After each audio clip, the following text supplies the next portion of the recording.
शतंजान जिंदाबाद, हर दम पर हर कदम के शाज़ियान जिंदाबाद।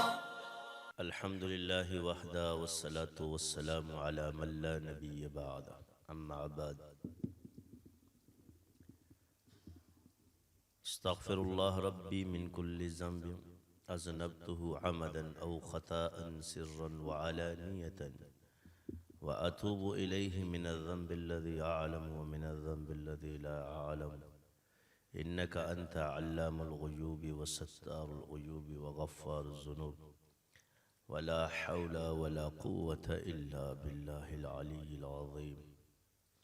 अल्लाहुम्मा इन्नी अऊज़ु बिका मिन अन उश्रिक बिका शैअन व अना अअलम बिही अस्तग़फिरुका लिमा ला अअलमु बिही तुब्तु अन्हु व तबर्रअतु मिनल कुफ्रि वश्शिर्कि वल किज़्बि वल ग़ीबति वल बिदअति वल नमीमति वल फ़वाहिशि वल बुहतानि वल मआसि कुल्लिहा व अस्लमतु व अक़ूलु ला इलाहा इल्लल्लाह मुहम्मदुर रसूलुल्लाह।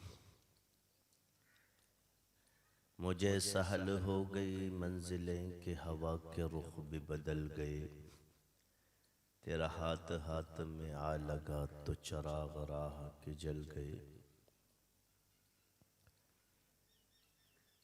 जिनके रोज़े पे उतरे फरिश्ते मुदाम उन पे अरबो दुरूद उन पे खरबो सलाम। मेरे वाजिबुल एहतराम अजीज साथियों,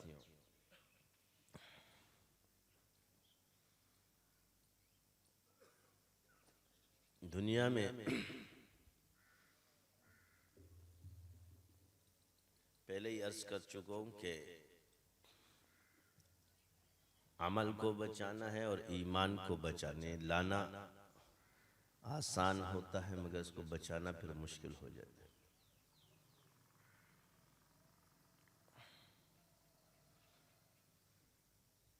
इसलिए पहले एक पैमाना जो हमें अहादीस मुबारका से, कुरान से, असहाब रसूल की हयात से,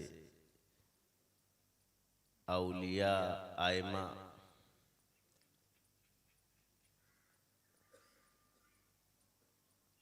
और जितने भी गुजरे हैं अहले हक, उनका एक हाल आपको नजर आएगा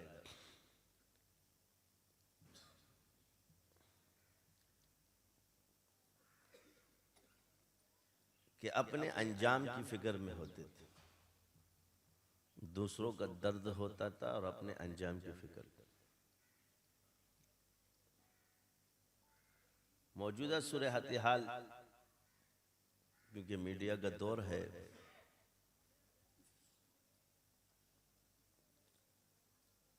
बस हमारा सिर्फ एक नजरिया तो नहीं होते कि नजरिया तो सबका हमारा अकीदा अहले सुन्नत वल जमात है। मैं कुछ आरा हो मसाइल हो उसमें ये मसला बयान करते हैं कि हर दौर में मुकाबले की सूरत बदल रही है। ये नहीं कि पिछला मनसूख हो जाता है,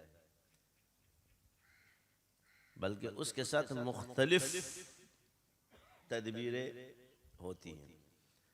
जैसे आजकल मीडिया को आला बनाया गया है,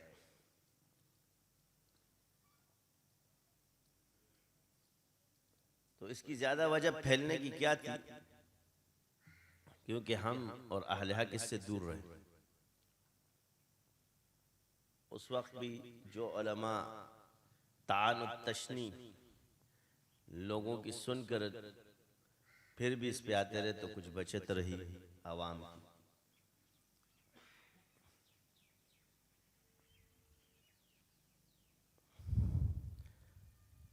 मगर आज आप देखो मुख्तलिफ सूरतों में जब मजहब और उलमा का रुझान हो गया ज्यादा, तो मुख्तलिफ किस्म के स्कॉलर्स आपके सामने लाए जा रहे हैं।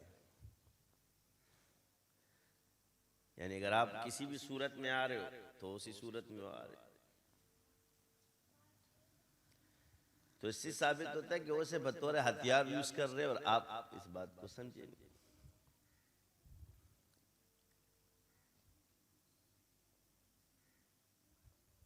और ये इस जमाने का एक आला है, हथियार है, वो यूज करे। शुरू से उन्होंने इस चीज के लिए इसको बनाया था कि जराए अबलाग का एक जरिया है जो आसानी के साथ हल हो रहा है, पहुंच रहा है पूरी दुनिया में। पहले ये मुक़य्यद था सरकार के साथ, फिर उम्मूम में हो गया, और अब इतना उम्मूम हो गया कि हर आदमी घर बैठे ही पूरी दुनिया में अपनी आवाज पहुंचा सकता है।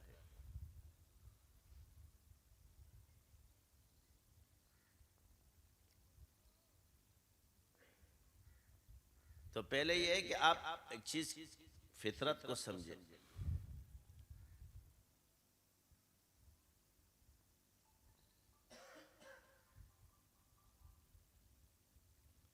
और फितरत यह है कि हम इंसान जितने हैं इस वक्त, ये एक लिहाज से पहले एक बराबर है। इंसान जो मुसलमान है, कलमा पढ़ रहे हैं,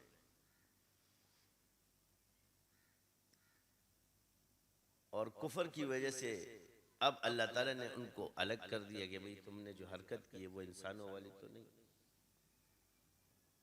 तो काफिर को क्या खिताब कर दिया? उलाइका कल अनाम बल हुम अव्वल।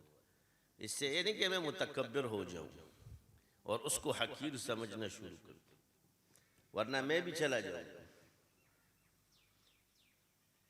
तो इससे साबित हो गया कि ईमान जाने से इंसान जानवरों से भी बदतर हो जाता है अल्लाह के यहाँ, और तकब्बुर आने से इंसान जलील हो जाता है।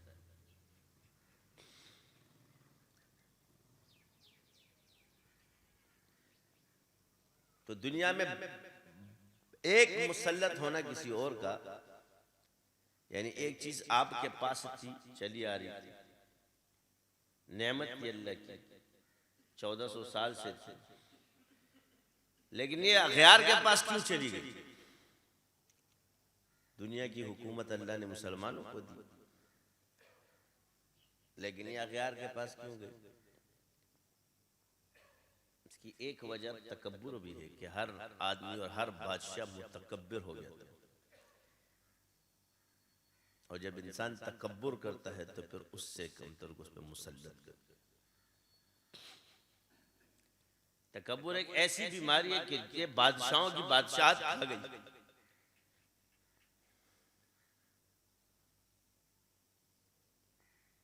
यानी इज्जत छिन जाती है,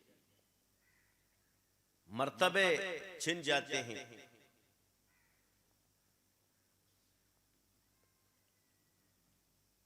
और ये तकब्बुर अगर अहले इल्म के अंदर आए या सूफिया अपने आप को कहते तो उनका भी यही हाल है। इस बीमारी को खत्म करने के लिए हमें, अब तकब्बुर क्या सिर्फ इस चीज का नाम है,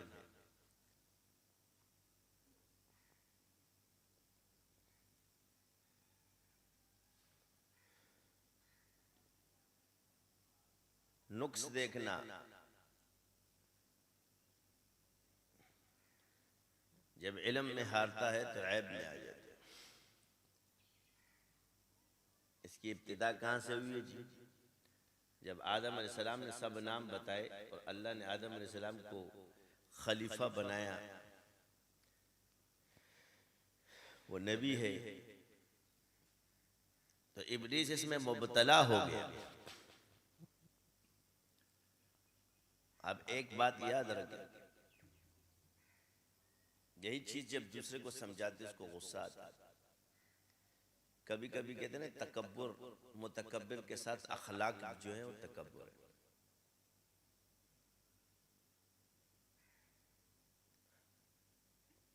अल्लाह हमें इन बीमारियों से बचाए, हर चीज ये इंसान को ज़ाया करे।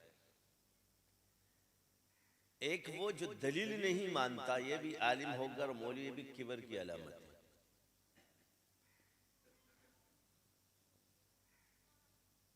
तकब्बुर गुमराही कोई रास्ता है, याद रखे। अबा वस्तकबरा ये तकब्बुर की वजह से ही इनकार होते हैं।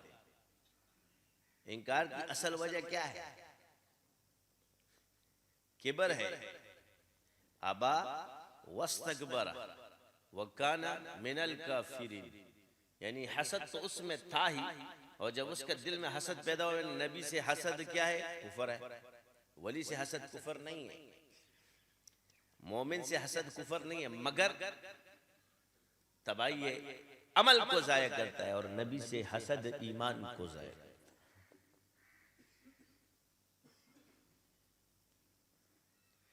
तो इब्लीस ने जो तकब्बुर किया वो नबी के खिलाफ किया, और नबी के खिलाफ हसद क्या है? कुफर है। तो जब उसने हसद किया उसी वक्त से वो काफिर हो गया, उस मर्ज की वजह से वो काफिर हो गया था, और जब वो काफिर हुआ इनकार करता रहा, वकान मिनल काफिरीन। तो याद रखें, अगर आपको अल्लाह ताला किसी शे से नवाज रहा है तो ये अल्लाह की नेमत है, इस पर शुक्र गुजारी है, इस पर किबर नहीं है। अगर इसको आपने अपनी अहलियत और काबिलियत समझ लिया, बस यहीं से आपकी तबाही हुई। ये लफ्ज आना, अब आ जाए आप, नेकी तो आपने करनी और नेक बनना है, मगर इब्लीस की हाँ आपको एक वसवसा डाला जाता है कि उसके यहाँ नेक वो है जैसे मासूमियत का दर्जा उसको दे दे। इब्लीस कहता है तुम अपने आप को नेक समझो, जब तक तुम अपने आप को नेक नहीं समझे, नेक की करते हुए अपने आप को नेक नहीं समझोगे तो दूसरों को दावत कैसे दोगे? पहले खुद तो अहल बन जाओ, फिर दूसरों को बोलना।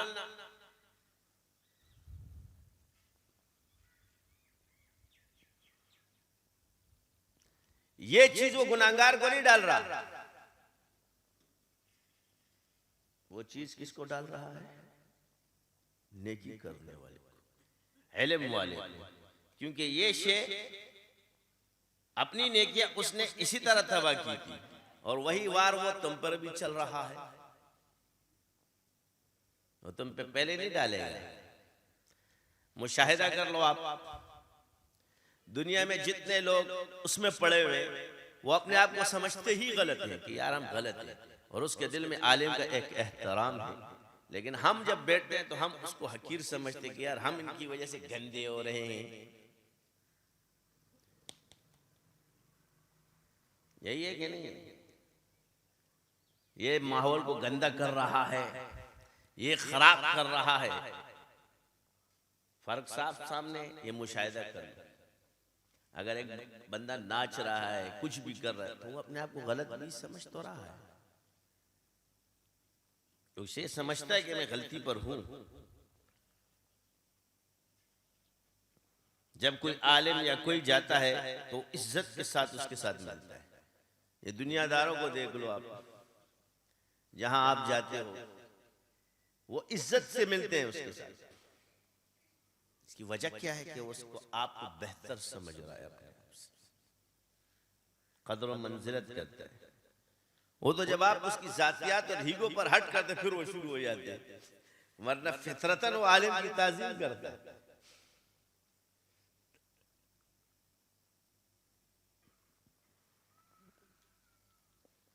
ये फर्क ये नहीं, क्योंकि इस पर ये मरहला भी बाद में आएगा इल्म की बात, और आप पर आ रहा है, क्योंकि इस वक्त आपको कुछ नहीं कहेगा। इस वक्त वो गुनाहगार को ये कहता है कि तू अपने आप को धोखा दे रहा है, अल्लाह को भी धोखा दे रहा है, तू अल्लाह को धोखा दे रहा है, तुझसे गुनाह भी हो रहा है, तौबे भी कर रहा है। ऐसे तौबे का क्या फायदा? इधर इसको कैसे गर्क कर रहा है कि ऐसे तौबे का क्या फायदा? जब तू गुनाह छोड़ ही नहीं सकता तो तौबा क्यों कर रहा है? ये तेरी सच्ची तौबा तो नहीं है। कल फिर करेगा, 1 घंटे बाद तेरे से फिर हो जाएगा। इसको यहां से बाहर कर रहा है, उधर वहां से बाहर कर रहा है। ये दो इसके पॉइंट है।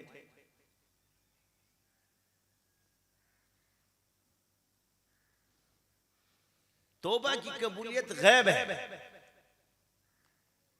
मिसाल के तौर पे अगर मैं शराइत नमाज पूरी नहीं कर रहा तो क्या नमाज पढ़ना छोड़ दूं?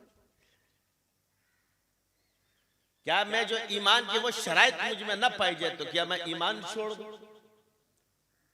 इल्म की वो शराइत मुझ में नहीं आती तो क्या मैं इल्म छोड़ दूं? दावत की वो शराइत मुझ में नहीं, क्या मैं उस दावत छोड़ दूं?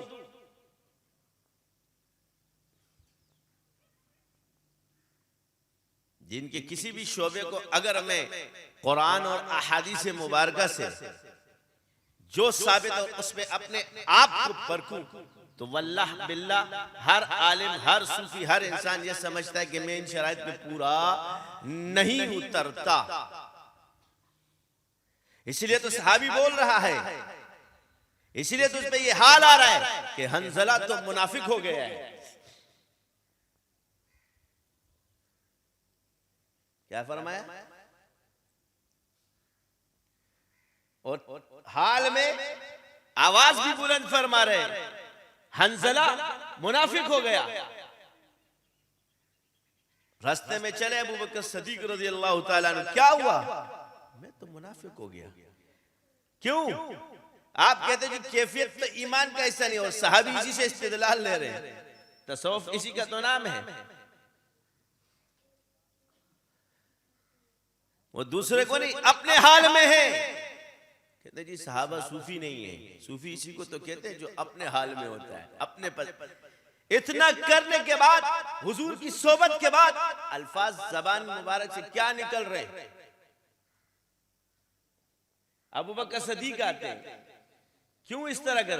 फरमाया जब हुजूर की महफिल में होता हूं मेरा हाल और होता है, जब बाहर जाता हूं तो मेरा हाल कुछ और होता है। अबू बकर सदीक फरमाते यही हाल तो मेरा भी है। चले हुजूर के पास,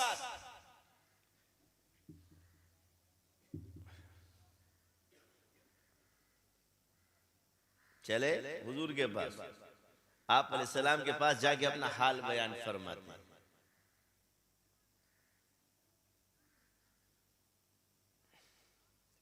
तो हुजूर ने फरमाया अगर 24 घंटे तुम्हारा हाल ये रहे तो फरिश्ते तुमसे रस्तों में मुसाफिर।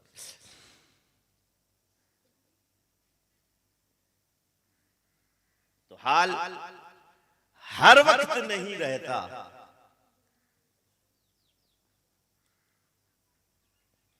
समझ आ गई? ये है तसव्वुफ। अपने आप को भूलकर और दूसरों की अंजाम की फिक्र करते हैं और खुद ऐसे सोचता है कि मैंने जन्नत में ही जाना है। ये हाल किस पर है इस वक्त? खुद अपने गिरबानों में झांको। किस तरफ लेके जा रहे हैं? कहां जा रहे हैं? तुम्हारा रब से गुमान है। बुजुर्ग की तशरीह अपनी जगह, हर किसी की राय अपनी जगह, मगर जो ये तेरा ताल्लुक है वो गैब है। जिस बंदे का अपने रब से जो गुमान होगा वही उसके साथ मामला होगा, मगर तय यहां होगा। क्या तय यहां होगा?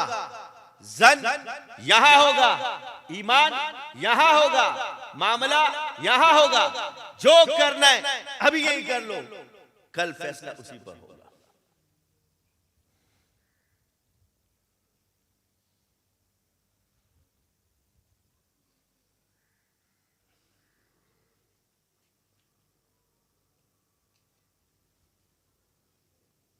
यही वजह जब मैंने देखा पूरी चीजें आपको नजर आएंगी। आज देखे रिवायात को बयान कर रहे होंगे, बेशक है। एक इसमें ये टैलेंट नहीं है, दूसरा कहेगा इसमें ये टैलेंट नहीं है। ये किसने बताया? ये इसका मुस्तहिक नहीं है, वो इसका मुस्तहिक नहीं। इसको ईगो होता है, फिर वो तुम पे सवालात की बूछाड़ कर देता है। फिर टैलेंटेड सारे जवाब से कासिर हो जाते हैं।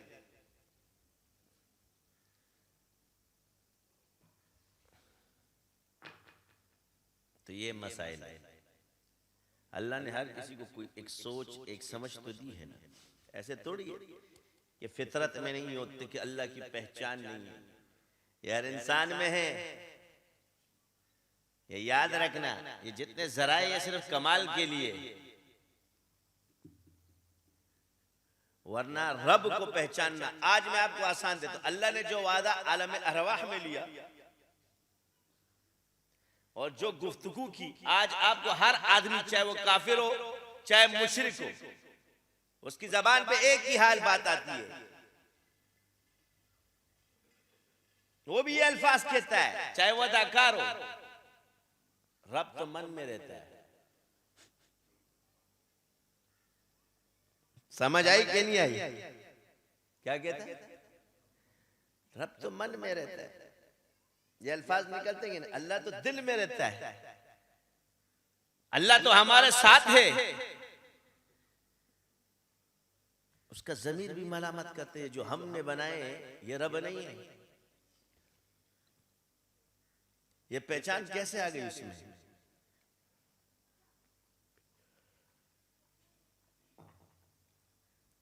खुद ब खुद आ गई। किस चीज से सीखा है उसने? आपको तो याद दहानी के लिए बुलाया गया, क्योंकि आपसे एक ये वादा अल्लाह ले चुका। कहां ले चुका? आलम। व इज़ अख़ज़ रब्बुका मिन बनी आदम मिन ज़ुहूरिहिम व ज़ुर्रिय्यतहुम व अशहदुहुम अला अनफुसिहिम अलस्तु बिरब्बिकुम क़ालू बला शहिदना। है यहां कोई बाप बेटा था? नहीं था। ये आपकी फितरत से जब इंसान की बनाई, जब उसकी रूह, उसके नफ्स सबको हाजिर किया जा रहा है, उस नफ्स को क्या पहले दिखाया? तो सब कहते हैं पालने वाला अल्लाह है, रब। क्योंकि इंसान अपनी जरूरत की वजह से गुमराह होता है, इंसान अपनी हाजत की वजह से गुमराह होता है। इसलिए यहां फरमाया ही रब है। सिफत कौन सी लाए?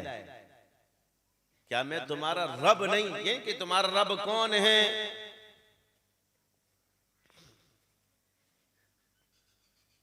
कब्र का सवाल नहीं कर रहे। ये अल्लाह जो पूछ रहे, क्या मैं सवाल किया, क्या मैं तुम्हारा रब नहीं? सब ने क्या कहा? कालू बला शहिदना।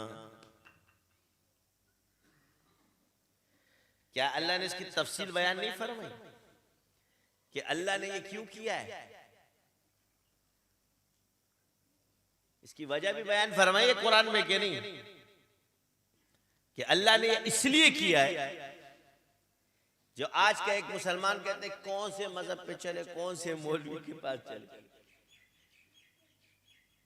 यही चीज अल्लाह ने आपके अंदर वदियत कर दिया है कि किसके साथ रहोगे और किसके साथ। शिरक मत करना। फैज की तकसीम है, कौन बाप बनेगा कौन बेटा बनेगा, सब तुम्हारे तो नहीं है ना, सब अल्लाह के हैं। मसला यही है, सब अल्लाह के हैं, हम सबको अपना बनाना चाहते हैं, और यही फर्क है। सब नक्शबंदी शाज़ली नहीं है, मगर सब अल्लाह के हैं। सब एक मौलवी के नहीं हो सकते, सब एक मसलक के नहीं हो सकते, मगर सारे मसलक अल्लाह के हैं।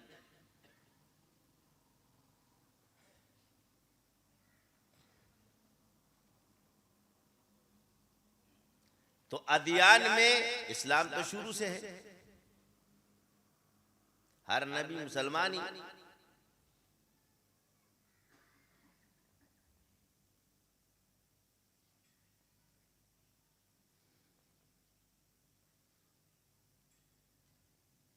और आखिरी नबी कौन है? हुजूर सल्लल्लाहु अलैहि वसल्लम, जिसकी उम्मत में हम हैं। यही बुनियादी चीजें जब हम बोलते हैं, पहले इस तरफ लाओ फिर नीचे आओ, पहले उसको अल्लाह के साथ कनेक्शन कर दो, बाद में फसअलु अहल ज़िक्र समझ में आएगी, बाद में अर्रहमान फसअल बिही खबीरा समझ में आएगा, बाद में या अय्युहल्लज़ीना आमनु तक़ुल्लाह व कूनू मअस सादिकीन समझ में आएगा। जब उस मार्फत की एक तह जो इब्तिदा है वो इंसान की जुड़ जाएगी तो दूसरी खुद ब खुद शुरू हो जाएगी। क्योंकि जब उसका दिमाग सरगर्दा होगा, खोपड़ी घूमना शुरू हो जाएगी, तो खुद ब खुद किताब की तरफ आएगा। तो जब मोहताज होगी तो अक्ल की यार इसका मैं मोहताज होगी, तो अल्लाह ने इसको दिखाया, और जहां मुतमईन होता जाएगा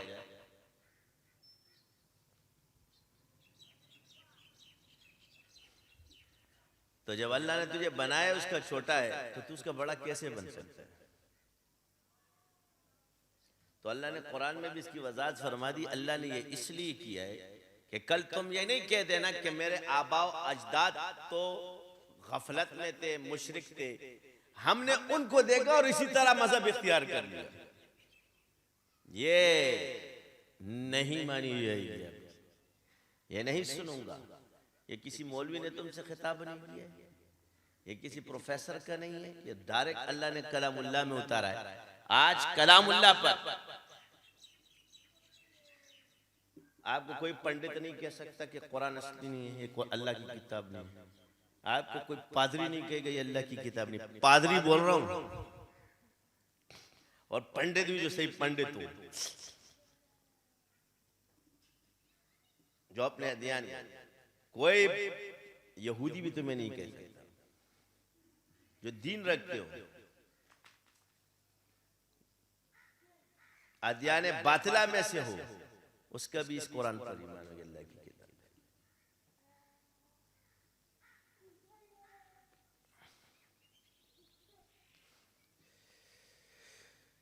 समझ आई?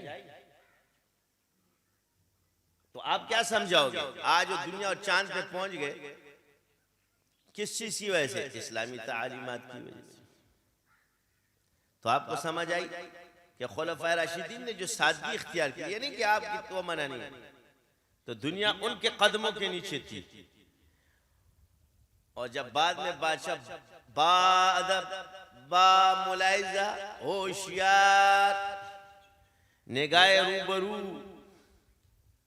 और निगाह रूबरू और हुकूमत टूबतू चली गई।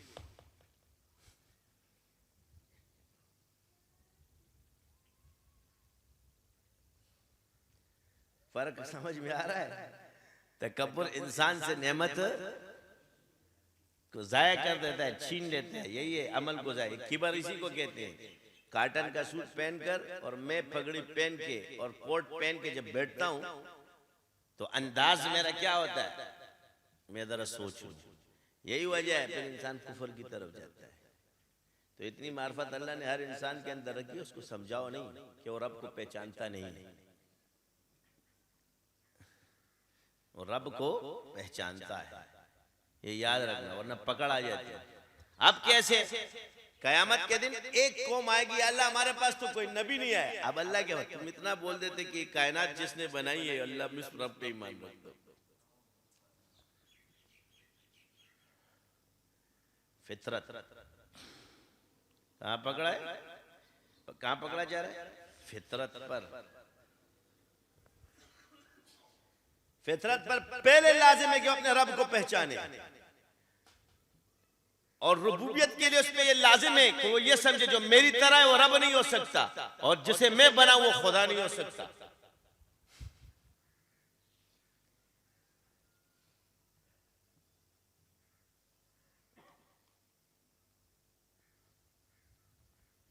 समझ आई कि नहीं आई?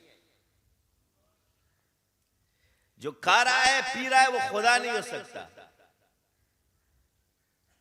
अब मैं साइंटिस्ट को कभी कभी समझाता हूं, आप सोच लो कि जी साइंस से खुदा को नहीं पहचान रहे, तो पहचाना ना।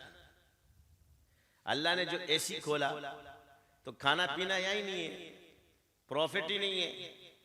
तो जितना मौसम अल्लाह ने ठंडा किया है तो खाने पीने से पाके सारी कायनात को ठंडा कर रहा है, उसे जरूरत ही नहीं है। और तुम इतना से एसी बनाते हो, उसका बिल और उसका प्रॉफिट कितना है? साइंटिस्ट के तो खाने पीने का जरिया है।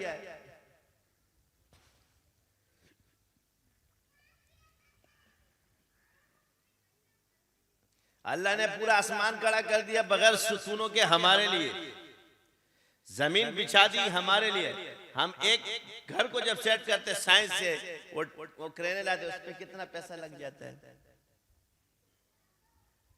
तो ये चीज इस बात की दलालत करती है आपको कि ये इंसान ने जो बनाया इसका पेट और अल्लाह खाने से भी पाक है और पीने से भी पाक है।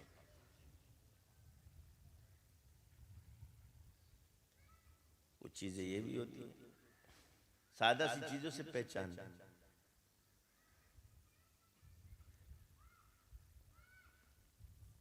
तो बोले जी अल्लाह का बेटा बना दिया, अल्लाह का बेटा नहीं है। जब अल्लाह ने बना दिया तो बाप ही नहीं है। बाप से तो चीज पैदा होती है, बनती थोड़ी है।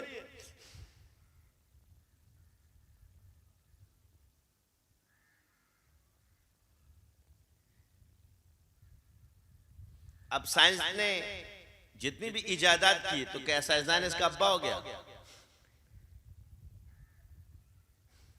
तो आप कहते हैं जी इसे इजाद बोलते हैं। क्या बोलते हैं?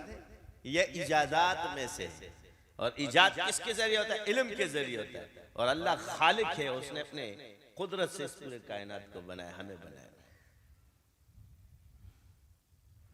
तो जब खालिक आ गया तो बनाने वाला है, जिन्स नहीं है। और नसब का ताल्लुक, औलादियत का ताल्लुक जिन्स से है। ये टाइटल भी आप नहीं दे सकते, इस पर भी अल्लाह ने पाबंदी लगाई है। बस यही फर्क है खुदा के बेटे, तो खुदा के बंदे बोल देते ना, बस इतना सा फर्क था। एक खुदा का बंदा है और एक खुदा का बेटा बना रहे हो। तो बंदा था, इन्होंने बेटा बना दिया, शिर्क हो गया। अब आप कहोगे जी ये क्या है? तो जिस शे को तुम खुद बना रहे हो, बुत बनाते हो या कोई भी शे कुफार बना रहे, मुशरिक बना रहे, तो बना तो इंसान रहा है ना, अपनी ही बनाई हुई चीज को पूज रहा है।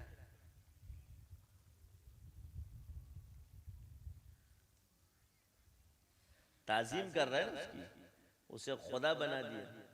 तो जो शे तुमने बनाया, तुमने उसको खुदा बना दिया।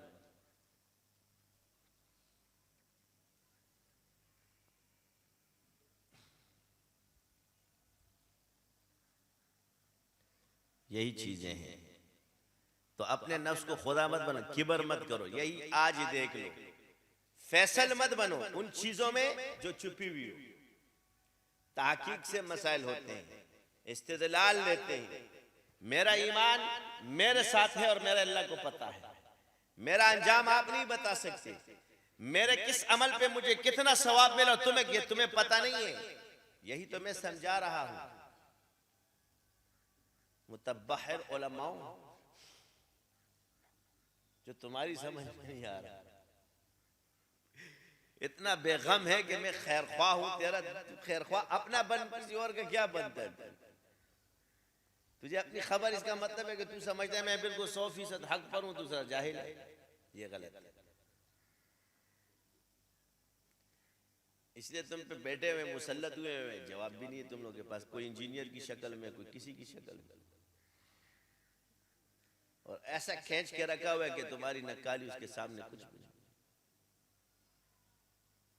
ये पढ़े पढ़े सूफी भी उसमें कंट्रोल में आ गए। तुम पढ़े पढ़े, मैं ये नहीं कह रहा कि पढ़े पढ़े, जवाबात दो ना। फिर जवाब तुम्हारे पास है नहीं और उछलते ऐसे हो कि जी वो आता नहीं है, तो चलो वीडियो पे दे दो। और जब वीडियो पे तुम लोगों ने जो जवाबात दिए, दूसरे दिन वो तोड़ देता है। जब वो न तोड़ सके तब तक है, जब उसने तोड़ दिया फिर बात करो।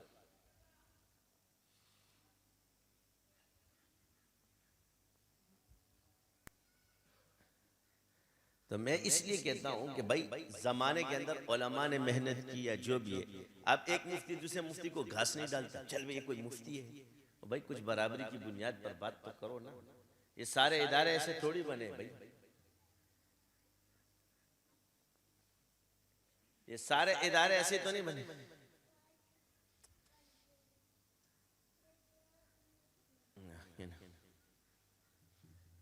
सारे इदारे अल्लाह ने सबको दिया हुआ है। उन्होंने भी ये दरस निजामी पढ़ा, तुम्हें कोई जिब्रील ने अलग से नहीं पढ़ाया। फिर कहते हैं जी हमारी सुनो, तो तुम्हारी क्या सुने?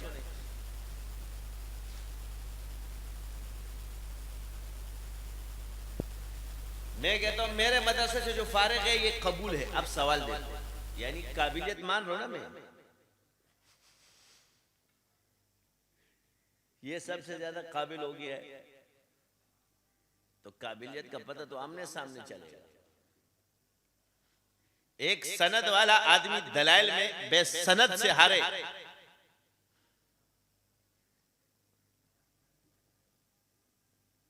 ये तेरा आउटपुट है, उसके सामने बैठ कर। मिसाल तो ये कि तेरा बच्चा उसके सामने बैठ जाता और उसका जवाब ना देता तो बड़ों को चैलेंज देता। जो आदमी छोटों से हारता तो उसको चैलेंज देता। मैं मिसाल देता हूं आज का और उसका। आलमगीर रहमतुल्लाह अलैह के दौर में तलबा जा रहे हैं और वजीर, इस कौम के बारे में तुम्हारा क्या ख्याल है? वही ये तालिब इल्म से आलमगीर रहमतुल्लाह अलैह ने क्या फरमाया? तेरे को बेच देगा, तुझे पता भी नहीं चलेगा। ये उस वक्त के तलबा का हाल है। अच्छा,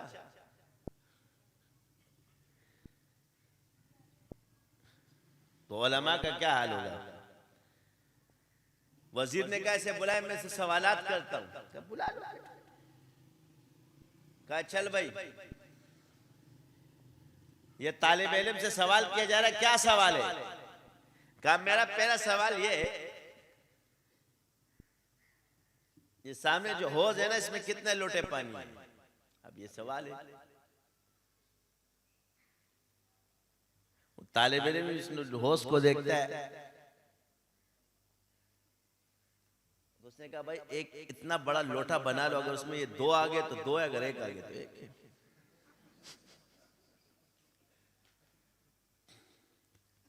वजीर तो सटपटा गया,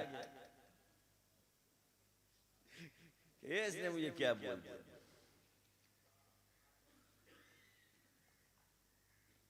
अच्छा बता, दुनिया का बीच कौन सा है? उसने अपना इमामा उठाया और नीचे रख दिया। तो शिमले 1 2 और 3 4 कह रहे भाई ये जो मेरा इमामा जहां रखा हो यही सेंटर है, अगर तुझे शक है तो नाप ले।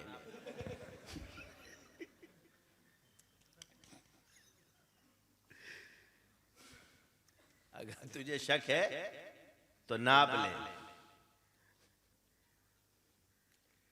वजीर ने कहा हो गया काम। और अच्छा आप बता, अल्लाह इस वक्त क्या कर रहा है? सवालात भी तो ऐसे हैं।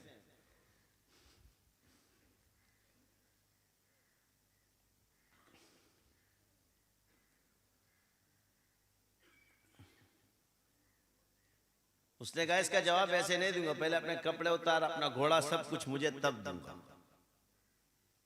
उसने अपना कोट शिमला सब उठाया, उसने पहना, घोड़े पे बैठा। कह रहा कहाँ जा रहा है? कह रहा यही कर रहा है, तुझे जलील कर दी, मुझे इज्जत दे दी जा।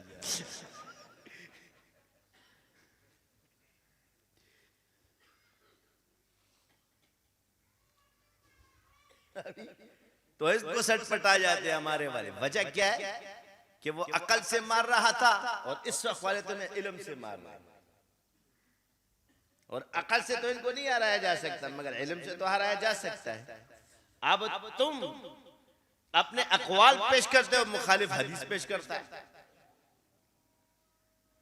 तुम कहते फला हजरत ने ये फरमाया, हो कहते हुजूर ने ये फरमाया।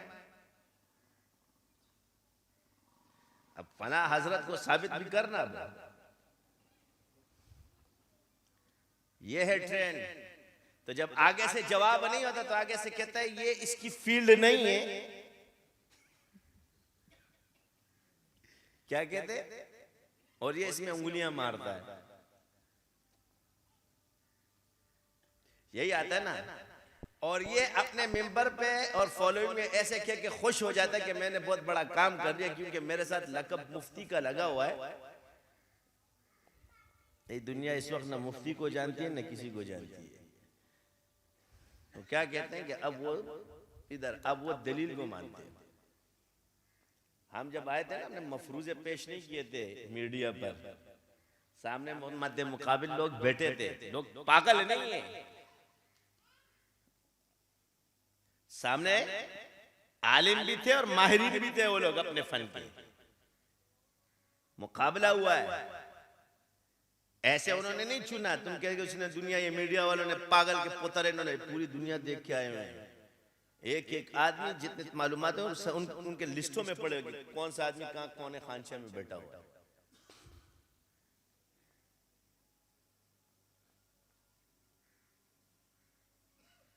तो अल्लाह ने नेमत दी है, उस नेमत का जब अल्लाह ने दिए तो दलील भी दिए। जिसे अल्लाह देता है तो मैंने कहा दलाइल भी देता है। मैंने कौन सी किताब पढ़ी थी जब मैं मीडिया, वल्लाह के मैंने जिंदगी का भी ये मुताला नहीं किया। रूह के बारे में भी कोई सवाल और जवाब होंगे, मैंने कभी मुताला भी नहीं किया इसके लिए। इस पूरे प्रोग्रामों के अंदर और आज तक किसी किताब का मुताला नहीं किया है कि मुताला करके और नुक्ते लगा करके आज मैंने इसमें बयान करना है। कितने साल हो गए? ये रब की तरफ से।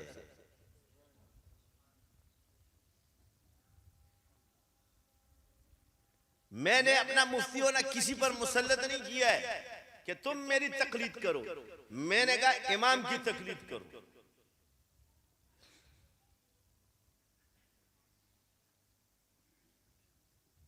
मेरा मंशा पहले ये था, कुरान हदीस है, हमारे आयमा सहाबा का जो उसूल है ना, इसको पकड़ के रखो, ये तुम्हें नहीं हराएगा कभी भी। और इमाम ने जो उसूल दिया उसको पकड़ लो, तुम लोग कभी भी नहीं हारोगे। आज जमाने ने साबित कर दिया तुम्हें।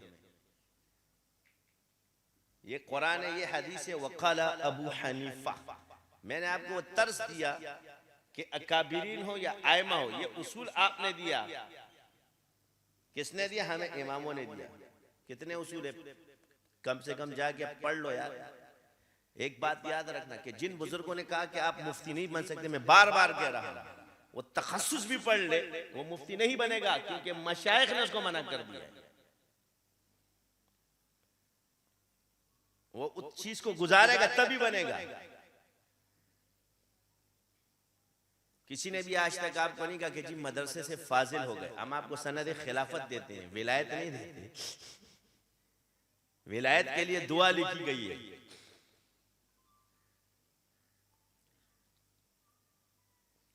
कोई भी बुजुर्ग आपको नहीं कहा कि आप आलिम बाफा अमल हो गए, फलां हो गए, कहेंगे कि जी फाजिल है। इसको फजीलत हासिल हो गई कि इसने ये किताब या ये सनद हासिल हो गई। इल्म और तफक्कुर अल्लाह की तरफ से, उसके लिए कोई अरबी दान नहीं होगा, समझ जरूरी है।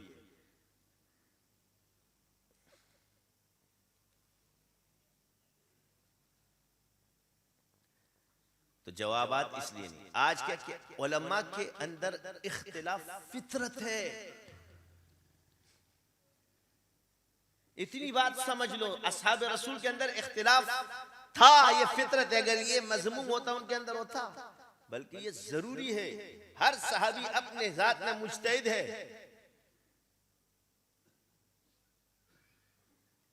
सहाबियत के एतबार से सब बराबर है। जो दर्जे अल्लाह और रसूल ने बयान किए वही दर्जे दिए जाएंगे, और जिनके दर्जे नहीं दिए, बयान नहीं किए, वो सहाबियत पर रहेंगे, वो बराबर रहेंगे।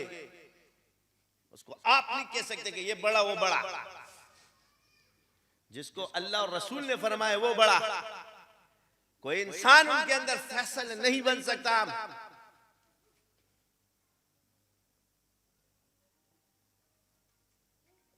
यही गलती है। असहाब रसूल से ताबीन ने इख्तिलाफ किया, साबित है। उन्होंने कभी उन पर एतराज नहीं किया कि मैं सहाबी हूं, तू मुझसे इख्तिलाफ क्यों करता है, मैं बड़ा हूं।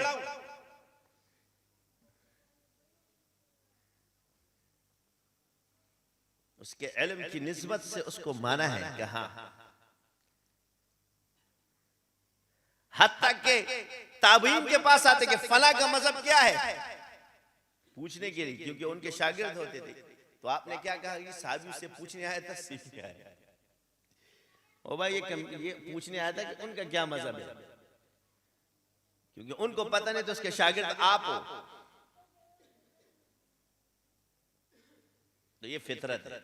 अब इस फितरत को खराब किसने किया? अहले सुन्नत वल जमात ने इसको तस्लीम किया, और रवाफिज और खवारिज ने इसको तबाह किया। क्या किया? राफजी और खारजी फैसल बन गए असहाबे रसूल के दरमियान, तो सवाब के फैसल ये बन गए और ये ट्रेंड तुम में भी चलेगा, तो तुम किस लिए अपने आप को सही समझते हो? ये ट्रेंड निकाल रहा हूं तुम में से, इसको निकालो। ये खराबी आजकल देख रहे हो ना, वही चीज है, सिर्फ शक्ल बदल गई, बातें वही है। इसमें तुम मत पड़ो। तुम्हें अपने शेख से मोहब्बत है, रखो, मगर दूसरे के पीर को जलील मत समझो, हकीर मत समझो, तसव्वुफ मिट जाओ। अब मैं जिस बात पे आ रहा था, तो आलिम को क्या, सूफी को किस तरह बिगाड़ा? काबिल है इसलिए तुझे अल्लाह ने दिया है, गर्क हो गया, तबाह कर दिया तुमने अपने आप, पता भी नहीं चलेगा तुम्हें, तकब्बुर में तुम्हें मुब्तला कर दिया। तसव्वुफ तो है कि न मैं कुछ न मेरा कुछ, तू सब कुछ तेरा सब कुछ, यह आपका हाल होना चाहिए।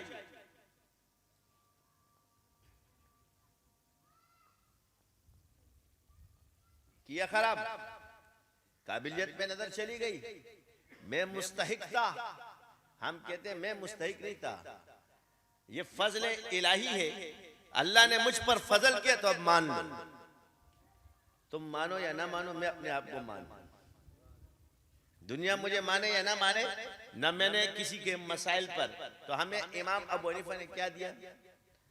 तो इमाम अबू हनीफा रहमतुल्लाह अलैह की यह इमाम, उस वक्त तक अमल मत करना जब तक समझ ना आ जाए, उस वक्त तक नहीं करना जब तक तुम्हें यह पता ना चल जाए मैंने कहां से लिया है। ये पाबंदियां किसने लगाई है?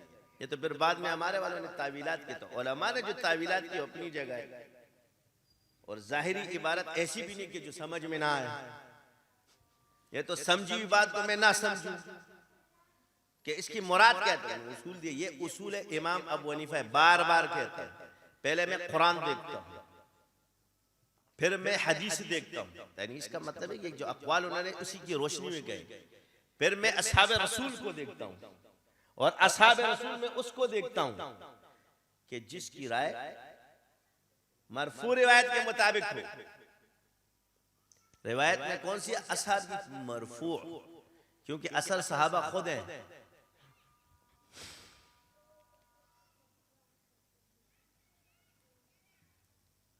ये अपनी खोपड़ी में रखना, असर सहाबा खुद है, मुरसल खुद है। ये उसूल किसने दिया है? आज भी आप एक असर पेश कर रहे हैं, तारीख पेश कर रहे हैं, मरफू रिवायत ले आओ, हर जाएगा। उसको अपने मदरसे के उसूल क्यों सिखा रहे हैं? ये अपने अंदर रखो ना, जब अंदर बैठे होगे, जब उधर उसूल लाओगे तो फंस जाओगे। एक आदमी हदीस पे बात कर रहा है, अभी एक आदमी है नया नया, कभी उसने कहा कि जी लोगों के लिए खड़ा होना ठीक नहीं है। उस पे एक मुफ्ती ने कहा कि वो दूसरे ने भी क्लिप चापी, उसने भी इस पे दबाव में क्लिप मार दी कि हुजूर फातिमा के लिए खड़े थे। तो उसने कहा जब हदीस में आता है कि हुजूर फातिमा के लिए खड़े थे तो बाप तो बेटी के लिए खड़ा होता, तुम भी तो बेटी के लिए खड़े हो, तो तुमने बेटी को सामने खड़ा किया। समझ आई कि नहीं आई? कि जब हजरत फातिमा के लिए हुजूर खड़े हुए ना, तो ताजीमन तुम अगर इसको लेते कि हुजूर के खड़े हो गए,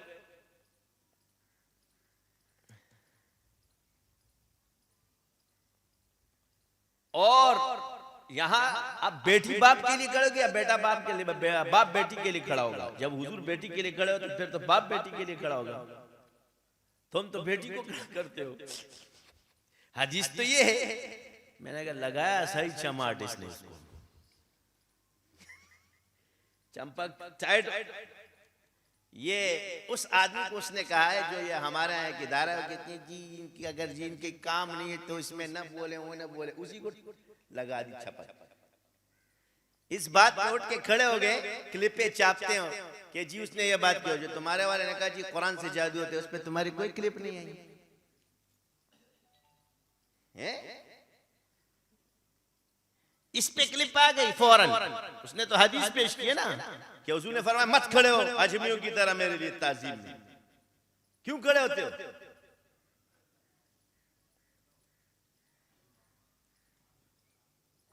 अगर एक हदीस में है तो दूसरे हदीस में हुजूर मना भी तो फरमा रहे हैं। दोनों तरफ तो हदीस है। आपने कहा जी उसने बात तो गलत की दी, उसका मिजाज था मत खड़े हो, क़याम सिर्फ अल्लाह के लिए। मगर यहां कोई दलील तोड़ी दी तुमने। बात एक क़याम है और एक ताज़ीम है, इसमें फर्क है। क़याम जो है यहां इसका इस्तेदलाल गलत है। वो क़याम इबादत के लिए है, वो खड़े होने के लिए नहीं है। उस क़याम का ताल्लुक नमाज के साथ है, तवाफ के साथ है कि किसी से घूमो नहीं काबे की तरह। ऐसी जो नमाज की हालत हो वो वाली हालत ताज़ीम में न लाओ। ये तो इंसान चलता फिरता है, खड़ा भी रहता है, इसको अगर तुम क़याम कहोगे तो इस्तिदलाल ही गलत है। खड़ा होना जुदा चीज है, क़याम इबादत की चीज है। वो इस्तिलाहन इबादत में इस्तेमाल होती है, जिसमें हम कहते हैं नमाज को।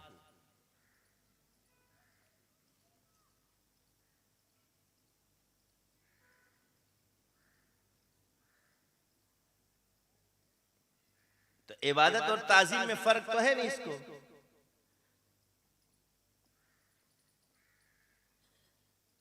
यही है कि अब इस पे बहस करना तो फजूल है, क्योंकि उसने इसको चमाट सही मारा है कि तुम तो मुफ्ती बने हुए, बताओ हदीस में तो ये है। ये प्रोफेसर है, अच्छा आजकल एक नया स्कॉलर आया हुआ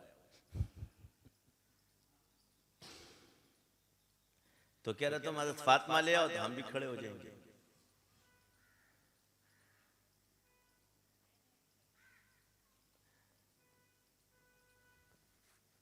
अभी एक नया है, हमारे हजरत का नाम रखा है मुफ्ती रशीद अहमद, उसने रखा, उसको जवाब दिया उसने। मुफ्ती रशीद नाम भी रखा, हजरत का नाम मुफ्ती रशीद, मन बन नहीं जाओगे।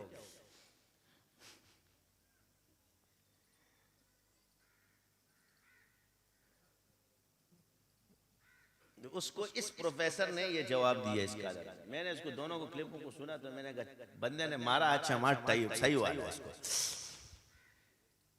लेकिन चलो मैं अब उसको भी है कि क़याम इबादत है, उसका ताल्लुक नमाज के साथ है, ताज़ीम भी साबित है। ताज़ीमन किसी के लिए खड़ा होना हराम नहीं है। ये ताज़ीम अल्लाह ने सिखाई है कुरान में। व इज़ क़ुलना लिल मलाइकति इसजुदू लि आदम फसजदू इल्ला इब्लीस अबा वस्तकबरा व कान मिनल काफिरीन। तो यहां ताज़ीम का सजदा तो अल्लाह ने आदम अलैहिस्सलाम को करवाया है। तुम खड़े होने पर एतराज, ये तो मनसूख तो हमारे हाथ तो नहीं है, मगर कुरान में इस्तेदलाल तो है कि किसी जमाने में अब सजदा नहीं है तो ये सजदा इबादत में शामिल नहीं है। और जो इसकी इबादत की नियत से करेगा तब हो जाए। तो ऐसा शख्स जो ताज़ीम चाहता है, इसकी तबाही है कि लोग मेरे इस्तिकबाल के लिए खड़े हुए, ये मना है हदीस में। और एक आदमी नहीं चाहता, मना करता है और खुद लोग खड़े हो जाए उसकी ताज़ीम के लिए, तो ये मना नहीं। इसका ताल्लुक इंसान के नफ्स से है। इस पे आप हुक्म नहीं लगा सकते कौन चाहता है कि नहीं चाहता। तो हमें साबित हो गया कि जो खड़े हो रहे तो पीर को मत खड़े हो, बैठो, हट जाओ, यानी तुम्हारे अंदर ये चीज नहीं होनी चाहिए। लेकिन हुजूर ने हजरत साद बिन अबी वक्कास गालिबन आ रहे तो फरमाया खड़े हो जाओ अपने सरदार के लिए। तो ये भी तो हुजूर ने अमर किया है, अपने लिए मना फरमाया और उस साहबी के लिए फरमाया खड़े हो जाओ। इसी तरह जब हुजूर आते थे तो हजरत आयशा खड़ी हो जाती थी। अब यहां देखो फलसफा क्या है, हिकमत क्या है इसमें। हुजूर अपनी बेटी से फर्द मोहब्बत के लिए खड़े होते थे, क्योंकि जमाने जाहिलियत में बेटी को क्या समझा जाता था, बोझ समझा जाता था। समझते हैं कि नहीं समझते? समझते थे ना। बेटियों को जिंदा दरगोर कर देते थे, बेटियों को हकीर समझते थे। औरत का एक मकाम ही नहीं था। आप अलैहिस्सलाम ने अपनी बेटी की मोहब्बत में साबित किया कि बाप को कितनी मोहब्बत होती है अपने बेटे से, बेटी से। ये मोहब्बत जो फर्क मोहब्बत है, इससे खड़े होते थे। जैसे बेटी आती है ना, वैसे भी आजकल बाप खड़ा हो जाते फर्क मोहब्बत से, जब काफी टाइम बाद आता। तो यहाँ का खड़ा होना मोहब्बत के लिए, ताजीम के लिए नहीं है। ये फर्क जानो। यहाँ बेटी क्या है, ताजीमन खड़े नहीं हुजूर, क्यों हुजूर ताजीम क्यों करेंगे? ताजीम तो हुजूर की होगी, हुजूर फर्ते मोहब्बत से खड़े हो रहे। अपनी बेटी से कितनी मोहब्बत करते थे, ये साबित हो रहा है। मौलवी साहब और प्रोफेसर साहब तुम दोनों सुनो, यह है मोहब्बत फलसफा। अपनी बेटी से कितना प्यार करते थे आप अलैहिस्सलाम, ये साबित कर रहा है। और बाप को अपनी बेटी से कितनी मोहब्बत होती है। तो याद रखें, आज भी यही है कि जब मोहब्बत ज्यादा जिस औलाद में, देखो फौरन वाले उसको तड़पता है।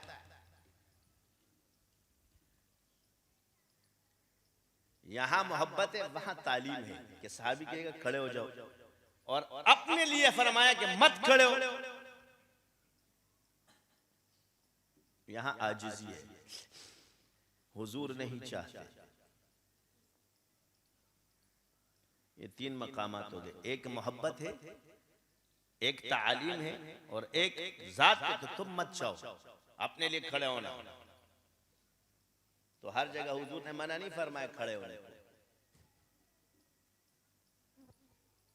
इस पे पूरा रिसाले है। तो अहादीस की तीनों चीजें अगर आप फितरत और मुशाहिदे पे, तो फर्क आ गया, और इस दलील को आप तोड़ दो। तो ये नहीं कहा जाएगा कि नबी किसी की ताजीम में खड़ा, बल्कि यहां मोहब्बत है, क्योंकि उस वक्त बाप अपनी बेटी से बिल्कुल दूर रहता था। और आप अलैहिस्सलाम ने बेटी का मकाम दिलाया। यही हम बता रहे हैं कुफार को कि बेटी का क्या मकाम हुजूर ने रखा है। ये जो औरत को मकाम हासिल है, जो बेटी को बोझ समझते थे, आज ये जाहिलियत जो है, ये हुजूर क्या फरमा रहे हैं, ये हुजूर क्या देख रहे हैं? क्या आप अलैहिस्सलाम की बेटियों पे सख्ती नहीं आई? क्या हुजूर की बेटियों पे हुजूर को तकलीफ नहीं हुई बेटियों की वजह से? कि इस तकलीफ की वजह से तुम इसे बोझ समझना शुरू कर दो। ये है मसला। यही अपने पे जब जाती है तो मसले खराब हो जाते हैं। तो तुम काबिल तो बन रहा, तो उसने तेरी काबिलियत 1 मिनट में तेल कर दी। तो फुकहा ने इससे ये इस्तेदलाल लिया। तो इबादत के लिए खड़ा होना और ताजीम के लिए खड़ा होना फर्क है। तो इबादत के लिए किसी के सामने खड़ा होना शिर्क है, और उसका मर्तबा अल्लाह ने उसको दिया है। इसकी ताजीम भी है अल्लाह के लिए होगी। किसी को आलिम अल्लाह बनाता है, इज्जत अल्लाह देता है। वो तो इज्जु मन तशा व तो जिल्लु मन तशा। बादशाह भी अल्लाह बनाता है। जैसे आजकल लड़ाई होती है ना, खिलाफत और मलूकियत, क्या कहते? ये तशरीयात तो तुमने की, खिलाफत और मलूकियत। ये किसने की? इससे चला, ये इसको खिलाफत कहते हैं, इसको मलूकियत कहते हैं। तो मेरा आपसे सवाल है कि मलूकियत ने तो अल्लाह ताला ने तो पहले खलीफा थे दाऊद अलैहिस्सलाम, और मलिक थे सुलेमान अलैहिस्सलाम। तो सुलेमान अलैहिस्सलाम को क्या फरमाया? ला इलाहा इल्लल्लाह दाऊद खलीफतुल्लाह। और सुलेमान अलैहिस्सलाम ने बादशाहत मांगी थी या खिलाफत मांगी? ये अपनी ये जहालत की तशरीहात छोड़ दो तो बस कामयाब हो जाओगे। ये मशरब होता है, कौन कौन से उस पर है, समझ गए? इसको कहते हैं मशरब। तो इसलिए असहाब रसूल पे भी ये मशरब आए।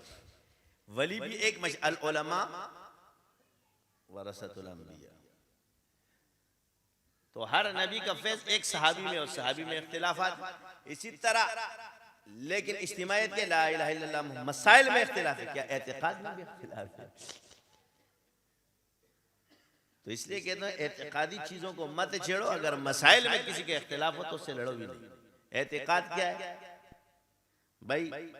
ला इलाहा इल्लल्लाह मुहम्मदुर रसूलुल्लाह, खत्म नबूवत के साथ, ला नबिया बादी के साथ। ये अकीदा हुआ तो तब हम उसे मुसलमान मानेंगे। कुरान हक और सच है, इसमें कोई तारीफ नहीं है, इस अकीदे के साथ मुसलमान माना जाएगा। असहाब रसूल में जिस सहाबी को इख्तियार करते हो, असहाब का नजुम, मगर दूसरों का तस्करा खैर के साथ करोगे। उलमा और औलिया, इसका दरवाजा जारी रहेगा। हर जमाने में एक मुजद्दिद पैदा होगा, आलिम भी पैदा होंगे, हर जमाने में रहेगा। और जमाने के इसके साथ उलूम भी अल्लाह उन पर खोलता रहेगा। तो हर जमाने के उलमा, तो हमने पहले कहा कुरान और हदीस हर दौर के लिए और हर बड़े आलम अपनी सदी के लिए। यही है आयमा ने जो उसूल दिया, उस पर लोग इज्तिहाद कर रहे हैं। समझ आ गई तो लड़ाई खत्म हो जाएगी। तो दूसरे आलिम को भी मानो। मेरा नजरिया मैंने पहले कह दिया, मैं बात देखता हूं, अगर एक आलिम की बात उसूल और शरा के पैमाने के खिलाफ नहीं, चाहे वो कोई भी हो, मैं उस बात को गलत नहीं कहता। किसी भी बातिल आदमी ने एक बात की और उस बात की तावील मौजूद हो, मैं उसको उसमें कुछ नहीं कहूंगा, क्योंकि मेरे वाले भी फंसेंगे। अगर मैं उस पर रद्द करूंगा तो मेरे पास भी आएगा, मैं अपने वालों को कैसे बचाऊंगा? यही लड़ाई। फैसल बनते हैं हम सब आपके कि जी हम हक पर हो या ना हक है। आपके पास कोई सर्टिफिकेट है? तो हमारे उलमा ने कहा कि ये हक है और उनको कहा कि वो हक है। तो अब दलाइल से देखते ना, तो दलील क्या आएगी? बुजुर्गों के अक़वाल आएंगे, कुरान और सुन्नत आएगी। तो अकायद का नस से पहचाने जाते हैं, उसके लिए तो सराहत जरूरी है। कौन हक है और कौन बातिल है। आगे से कहते हैं हम ईमानियात में किसी की भी तकलीफ नहीं करते, ये बोलते मौलवी साहब। इसकी तशरीह भी तुमको पता नहीं कि ईमान की मुराद क्या है। सराहत वो जो इबारत से बिल्कुल वाज़ेह हो मतन में, उसमें तकलीफ नहीं है, लेकिन जहां इशारे और दलालत आ जाएंगे उसमें अपने इमाम की तकलीफ करोगे तुम।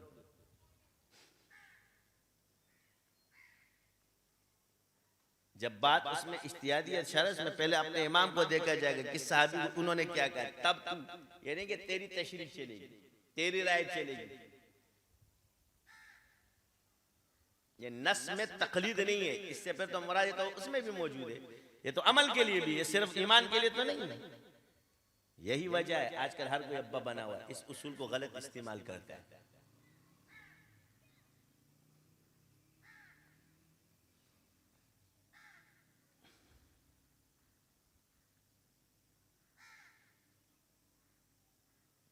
तो आज मैं आपको बात, अल्लाह ने आपको मना किया कि अपने आप को नेक समझो। कुरान से साबित है, अपने आप को नेक मत समझना, अपने आप को अहल मत समझना। अल्लाह ने फरमाया अल्लाह की नेमत को बयान करो, अपनी काबिलियत को बयान मत करो।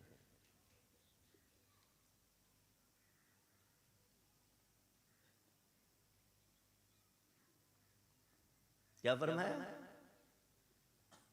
जो नेमत अल्लाह ने आपको दी, अम्मा व अम्मा फम्मा व अम्मा बिनिअमति रब्बिका फहद्दिस।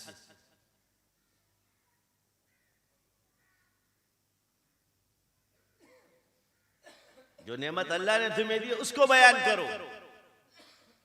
तुम अपनी काबिलियत बयान करते हो, यहीं से नुकसान होता है। ये नुक्ता तुम में किसने डाला? हाँ, किसी के पास सनद है, सब कुछ है, इजाद। मसला ये कि इन लोगों में जो ये काबिलियत है, ज़हानत है, वो गलत जा रही है। उनके सामने अगर आप तकब्बुराना बात करोगे तो उसको गुस्सा आएगा। तो उलमाए उम्मत इसमें इख्तिलाफ रहेगा। मेरा नजर है भाई, एक बुजुर्ग है वो तशरीह करे, फला ने ये बात गलत लिखी है और मेरे इसने इस तरह लिखी है, तो ये जरहा जो है ना, ये मजहूल है, वो भी आलिम है पीछे, वो बच्चा नहीं है, वो उसके असातिज़ा में आता है। बस मैं कहूँगा इसकी अपनी राय, उसकी अपनी राय, एतदाल है। यही असहाब रसूल के अंदर यही इसलिए हम फ़िक़्ह हम्बली को नहीं है कि इख्तियार करते हैं, हम तो इमाम अबू हनीफा को इख्तियार करते हैं। मसाला तो यही है कि अपने इमाम को छोड़ दो और दूसरे को लेते रहते हो, तो दूसरा तो ईमानियात में से, अपना अमल में से अपनी चीज छोड़ के दूसरी उठाते हो और अपनी बिल्कुल लिखते ही नहीं हो, तो क्या मसला ये? तो आपका फेस तो अल्लाह ने हनफी में रखा है, आप पे दूसरा इमाम का फेस थोड़ी खोलेगा, इसलिए सरगर्दा रहोगे। ये अल्लाह की तकसीम है, उसको ईमान में रखोगे। आप जैसे इमाम अबू हनीफा रहमतुल्लाह अलैह की किताबों का मुताला करोगे, फौरन आप पे खुलना शुरू हो जाएगा। नीचे वालों ने कहा बड़ा मुश्किल है समझना,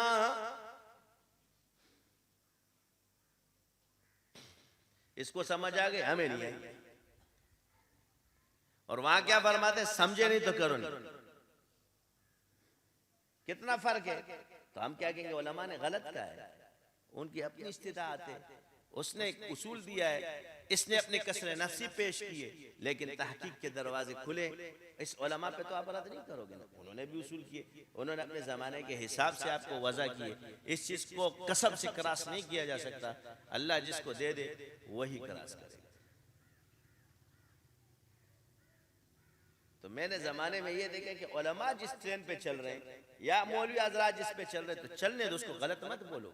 अगर एक आदमी हदीस बयान करके काम कर रहा है, तो कम से कम उलमा को तो गलत मत बोलो, यार तू गलत है, तुझे अमल करने कर, वो बैठ जाएगा फैसला करने, हदीस में ये आया दूसरे। और जब पूछो जी हदीस के उसूल क्या है, फिर जवाब नहीं होगा। तो जिसको उसूल पता है बात भी सही। तो अब सवाल ये, मैं आता हूं असहाबे रसूल के जब फैसले आपने कर रहे थे, मैं आपको एक साइंसी उसूल बताता हूं कि मस्बत में जब दाखिल होगा तो नतीजा माइनस नहीं निकलता। आज आप कहते हैं जी मौलवियों में लड़ाइयां क्यों और उसमें लड़ाइयां क्यों, चलो आज इसको साइंटिफिक तरीके से आपको बता देते हैं। Plus is equal to plus ज़रबे plus is equal to plus आता है। अच्छा, ये कभी माइनस नहीं होता। अब असहाबे रसूल प्लस ही है, लिहाजा उनका इख्तिलाफ भी प्लस ही होगा, माइनस कभी नहीं हो सकता, इम्पॉसिबल। दोनों तरफ मस्बत है।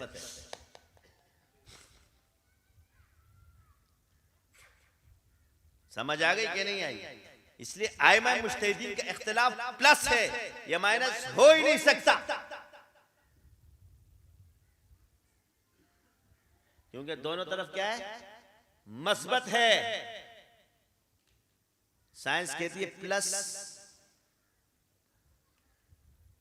Plus plus is equal to plus, ये साइंस का उसूल है। अच्छा, दूसरा उसूल है जब प्लस माइनस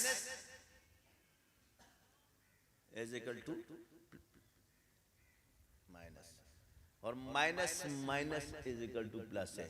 और यही उसूल जो है ना, आपको नहव ने भी दिया है कि जब मनफी में दाखिल होगा तो माना मस्बत कर लिया जाएगा। जैसे ला बुद्धा, ये लाजमी के लिए ये माना मस्बत में चला जाएगा। जब मनफी में दाखिल होगा तो क्या होगा? यही फिक़्ह का उसूल है, जब आधा हलाल और आधा हराम हो,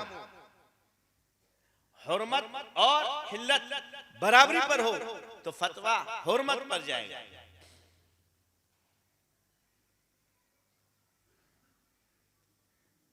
तो पहले असहाबे रसूल को नेगेटिव साबित कर लो, और नेगेटिव आप साबित नहीं कर सकते तो है ही पॉजिटिव। तो अगर एक पॉजिटिव दूसरे पॉजिटिव के सामने खड़ा है तो ये माइनस तो हो ही नहीं सकता, ये पॉजिटिव ही रहेगा।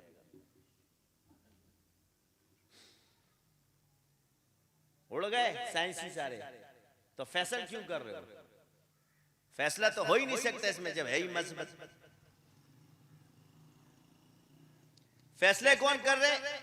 जो उनसे बहुत ही छोटे, क्या किसी खाते में भी नहीं आते, यानी जिसको हम भी आलिम नहीं मानते, और जो फैसले करते जिनको अहले हक मुसलमान ही नहीं मानते।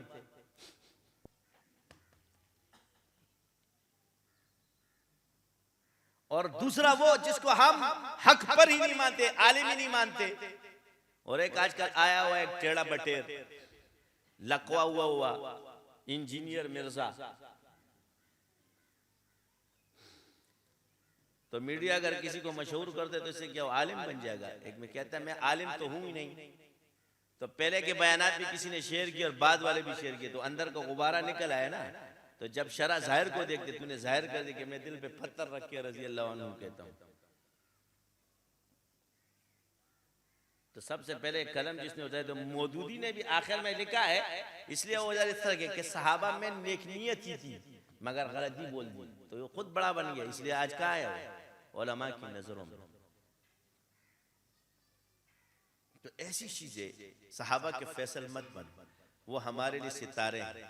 चलो आप हुजूर सल्लल्लाहु अलैहि वसल्लम के हयात मुबारका के अंदर अगर सहाबा का कोई नेगेटिव पॉइंट किसी ने पेश किया है तो हुजूर ने उसको मस्बत पे लिया है, नेगेटिव पे लिया है। ये हदीसें भरी पड़ी है भाई।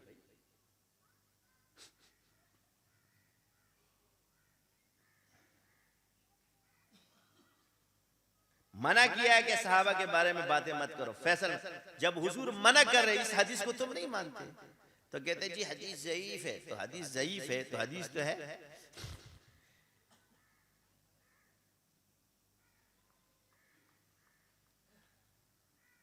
जब एक बात ज़ईफ हदीस में भी हुजूर मना कर रहे हैं तुम्हें, तो मना हो जाओ ना। सही रिवायत में भी हुजूर ने फरमाया, तो ये रिवायत तो सही, मा अना अलैहि व अस्हाबी, तो सब मस्बत हुआ कि नहीं हुआ? तो तुम उनको गुनाहगार साबित नहीं कर सकते, न गलती पर। तो जिसने नारा लगाया कि बेगुना बेखता मुआविया तो उसको जाहिल कह दिया, तो उसकी बात तो हदीस के मुताबिक है, तेरी कहां से?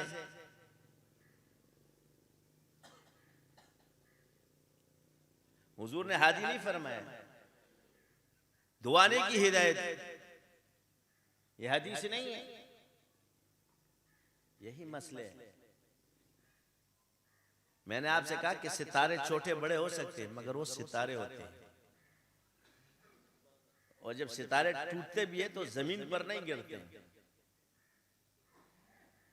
यहाँ कलंदर की मिसाल है तो सहाबा क्या होंगे? हैं? शेर तो कलंदरों पे फिट हुआ है कि कभी हालात के कदमों में कलंदर नहीं गिरता, टूटे भी जो तारात तो जमीन पर नहीं गिरता। गिरते हैं समंदर में बड़े शौक से दरिया, लेकिन किसी दरिया में समंदर नहीं गिरता। बस मैं इन मौलवियों और पीरों को एक बात बताना चाहता हूँ, खुदा के लिए समंदर बन जाओ, लोटे मत बनो, नापाक हो जाओगे। समंदर में किसी को भी फेंक दो, गुस्ल हो जाएगा उसका, और लोटे में नापाक हाथ डाल दिया तो लोटा नापाक हो जाएगा। तुम लोग डरते मैं पलीद हो जाऊंगा, तो लोटा है ना।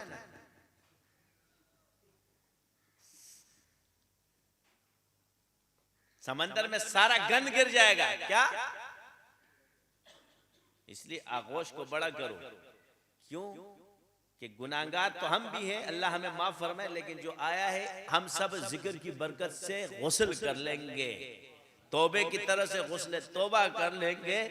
दिल एक दूसरे के लिए खोल दो, अपनी निस्बतों पर रहो, और जो खराबियां हैं उसमें कुरान और हदीस से उसको दुरुस्त कर दो, सुन्नत के दलील को पकड़ लो, और बुजुर्गों के जो अक़वाल शिद्दत से हो, तअस्सुब से हो तुम्हारे यहाँ या तफर्रुद से हो, उस पर खामोशी इख्तियार करना।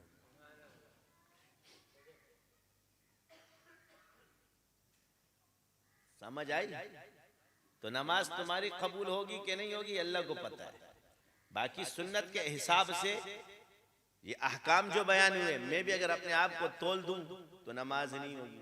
अब मिसाल के तौर पे कुर्रा हजरात के सामने अगर खड़े हो जाए, चले इसी पर आते हैं, तो कारी के सामने अगर मौलवी खड़ा होकर नमाज पढ़ाए और उसकी क़िरात सुने, तो कारी साहब ने फौरन फतवा लगाना है इसके पीछे नमाज जायज ही नहीं है, ये तो अल्लाह ने जली कर गया है, होगा मुफ्ती और फकीह भी। समझ आ गई? अब कारी ने कहा जब तेरी तजवीद ही सही नहीं, वरत्तिल कुरान तरतीला, तो कुर्रा के हिसाब से तो तेरी नमाज ही नहीं हुई, और जिसने ज़ाद और रात में ये तो बानत में चला जाएगा। ले भाई, यहाँ तो बेगम भी चली गई हाथ से। क्या? क्योंकि पूरे हुरूफ ताज्जी के अंदर मखरज सिर्फ ज़ाद है, बाकी तो है ही नहीं अलिफ बा ता सा। और ये किसी आम लोगों ने से नहीं हुआ, ये बड़े बड़े उलमा की बात बता रहा हूँ, छोटों की तो नहीं बता। जो इस फन के माहिरीन है, बसा औकात जब महारत होती है शिद्दत भी इख्तियार करती है, ज्यादा मत उसको एतदाल में रखो, क्योंकि जब जात आती है तो मसले पैदा हो जाते हैं। इसको हम सहवाई कहेंगे। ये थोड़ी है कि खुदा ना खास्ता बस इस पे चलते रहोगे। आज भी पठानों में लड़ाई होती है, तो आगे से कहेंगे जी नमाज हो जाती है माल कराहत, जी नमाज माल कराहत होगी तो कैसे जी मकरूह तहरीमी के साथ। अच्छा जी अगर मकरूह तहरीमी ले या मकरूह तंजीह रहेंगे तो इसका मतलब है इबादत में हरामी और बाद में हलाली।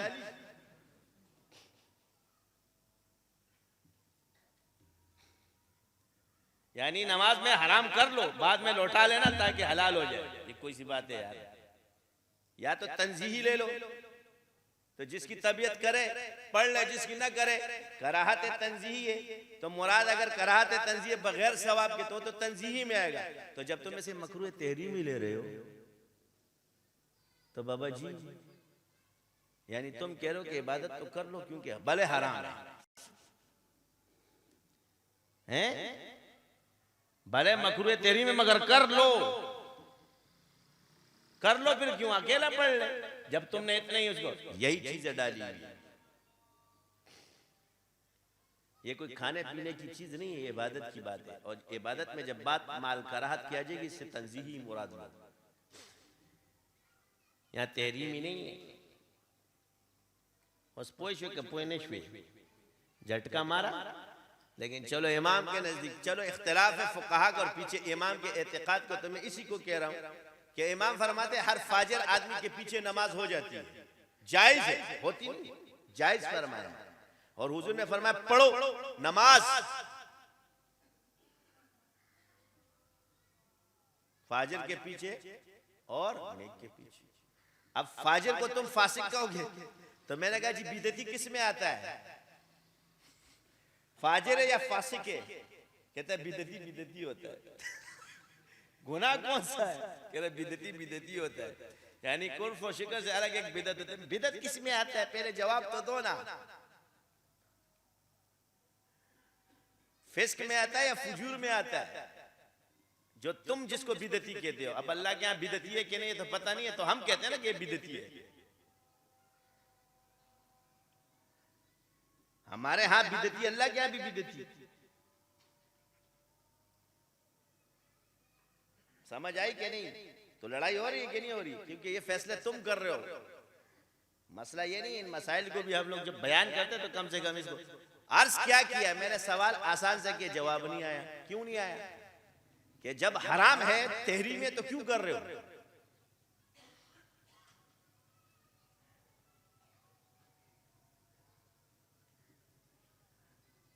यानी इबादत को भी हराम कर रहे हो, ये चीजें खतरनाक है। इमाम अबू हनीफा रहमतुल्लाह अलैह ने फरमाया फाजिर के पीछे ना। अब अगर कहते कि फासिक तो फंस जाओगे, कि फासिक के पीछे होती, तो फासिक तो अल्लाह ने काफिर को भी कहा है, फाजिर तो नहीं कहा उसको।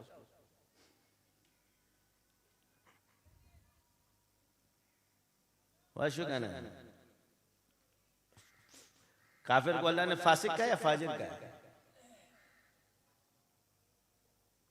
तो इसका मतलब फासिक ऊपर का है, फाजिर नीचे का है।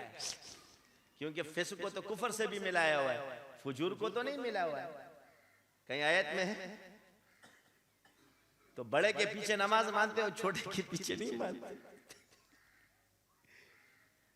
फिर आयतें पढ़ लेना, याद आ जाएगा तुम्हें कि अल्लाह ने फासिक फरमाया कि नहीं काफिर को।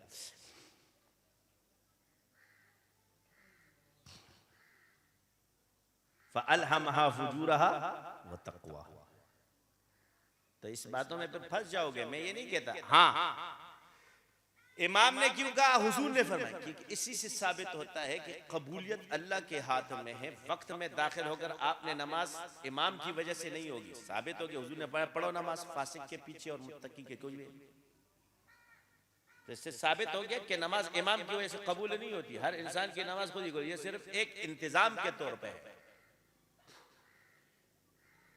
जायज है। अब जायज में औला और गैर औला का मसला हो सकता है।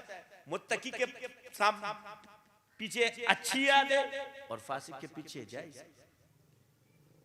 मगर नाजायज का नहीं हो सकता। तो उम्मत से लड़ाई खत्म हो जाएगी। रवाफिज के पीछे मत पड़ो, कादियानी के पीछे मत पड़ो, बाकी क्यों आपस में लड़ते हो?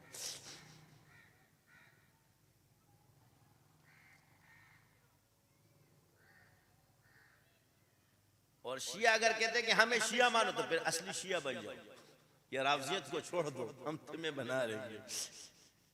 और वो कब बनोगे? कुरान को असली मानो, मासूमियत को तत्हीर के साथ मानो। अगर तत्हीर की मासूमियत मानते हो हमें कोई एतराज नहीं, नबियों वाली नहीं, और सहाबा के खिलाफ कोई बात नहीं करोगे, सबकी कदर और मंजिलत दिलो जान से करो। भले आप जिस सहाबी के अहले बैत का मसलक हम भी सब चल सकते, किसी भी असहाबी का नजूम तो मसलकन एक को इख्तियार किया जाता है। इसलिए मैं हनफियों से अर्ज करता हूँ,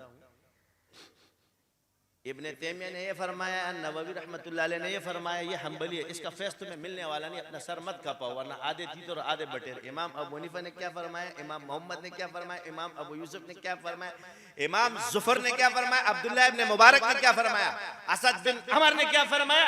ये देखो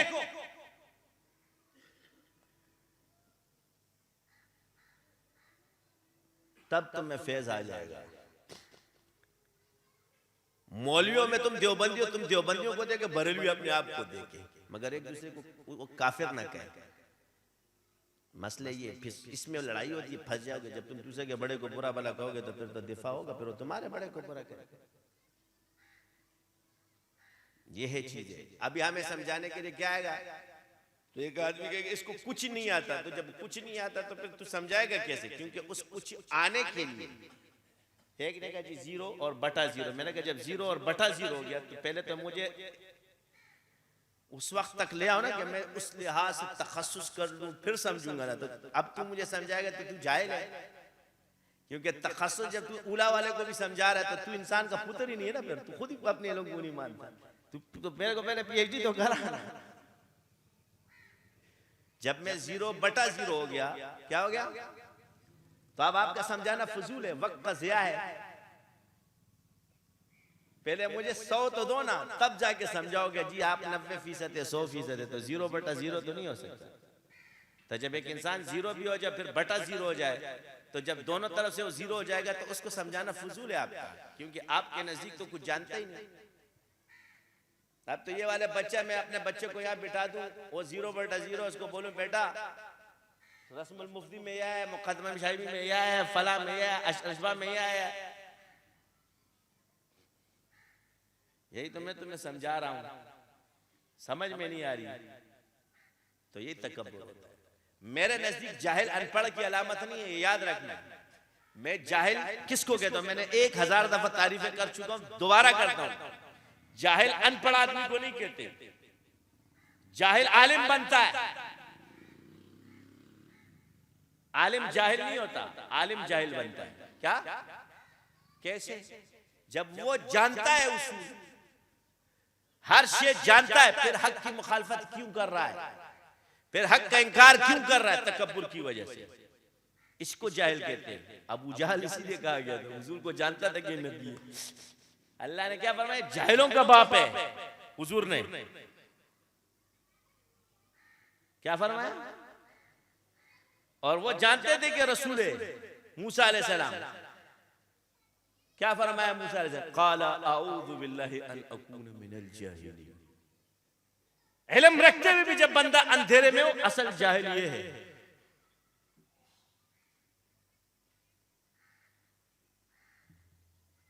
समझे या नहीं समझे? इल्म रखते हुए भी अंधेरे में हो, जाहिल ये होता है, अनपढ़ जाहिल नहीं होता।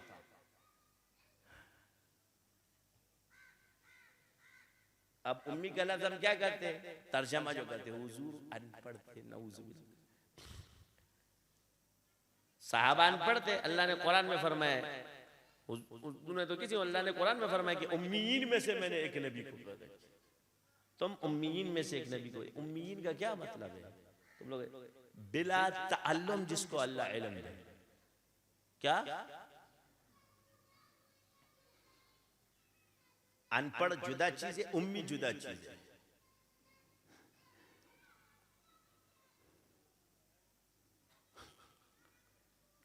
हजरत नानोतवी ने इधर ही फरमाया, वो मोहम्मद भी, अहमद भी, महमूद भी,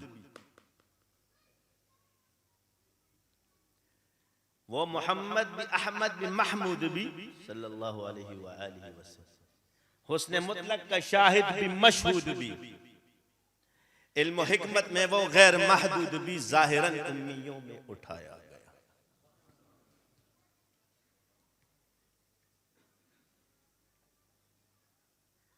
ये मुआजिज़े होते हैं। ये जितने उसूल बने थे इन बुजुर्गों पर, ये अल्लाह ताला ने सिर्फ उम्मी सिफत से ही नवाजा, वरना कौन से मदरसे में वो पढ़ कर आए थे जब ये उसूल बन रहे थे? कहाँ मनकूल थे जब ये उसूल वज़ा हो रहे थे?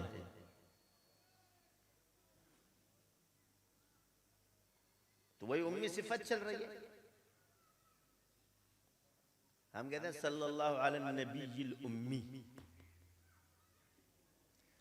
तो उलमा की मेहनत है। हम आज नहीं कि बची तसव्वुफ में इल्म नहीं होता, ये फजूल बात है, तकब्बुर से बचो। आपका अंजाम क्या होगा मैं कबूल हूं, गलत है। इसी तरह मामलात आप देख लें, 70% आपके 75% मामलात हैं। हम कहाँ जा रहे हैं? ईमान और इबादत। आपके मामलात से आपकी अच्छाई और बुराई की बात होगी, आपके ईमान और इबादत से नहीं होगी। ईमान और इबादत का मामला अल्लाह के साथ है और बंदे का मामला मामलात के साथ है। बंदे के साथ ताल्लुक किस चीज से? मामलात से है। और ईमान और इबादत का ताल्लुक किससे? वो अल्लाह से है। तुम्हारा फैसला जब बंदों में आएगा तो तुम्हारे मामलात देखे जाएंगे। जब तुम्हें दुनिया दी जाएगी तो मामलात देखे जाएंगे।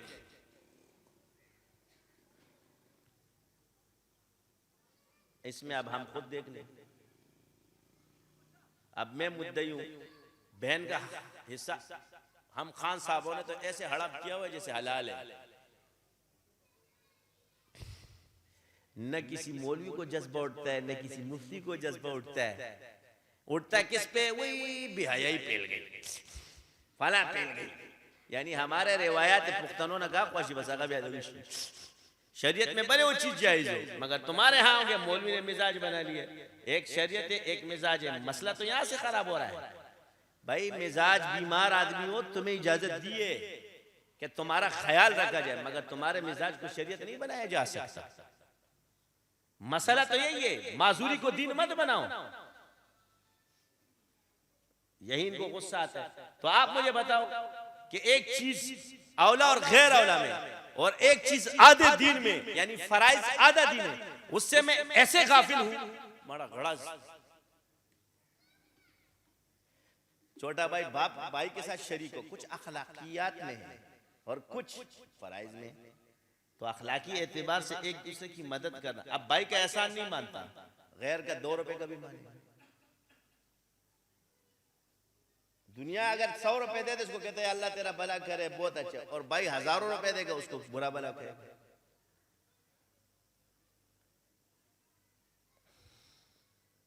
है कि नहीं?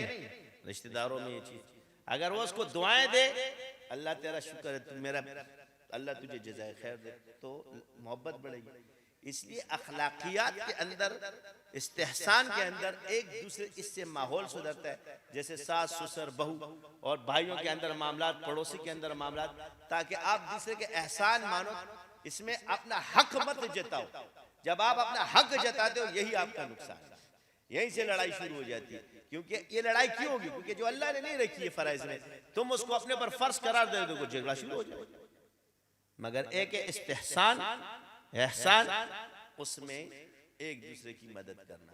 क्योंकि भाई पे लाजिम है कि उसका भाई अगर है तो फौरन, पड़ोसी के बारे में क्या फरमाया? हमसाया माँ का जाया। अगर तुम्हारे पड़ोस में जब तुम्हें माल सदका देना हो, खैरात करना हो, ज़कात देनी, तो पहले अपने अहलो अयाल में देखो। अपने अहलो अयाल पर सबसे पहले खर्च करना सदका है, सबसे बेहतरीन सदका फरमाए। रिश्तेदारों में अफजल गया हो, गैरों को बाद में। तो ये बात तो नहीं है कि जी गैर को, हर इंसान के रिश्तेदार है ना, और हर खानदान के अंदर अमीर भी और गरीब भी है। ये नहीं है कि सारा खानदान ही गरीब होता है। हर खानदान के अंदर अमीर और गरीब हैं। और हर ये क्या है, कम्युनिटी की आपको क्या कर दिया? आपके खानदान को अमीर, जिसको अल्लाह ने अमीर कर दिया, अपने पूरे खानदान के लिए सोचता है। मोहब्बत से कदर करे। ये नहीं कि मैं मालदार हो गया तो दूसरे को गरीब को हकीर समझ रहा है, यही खतरनाक है।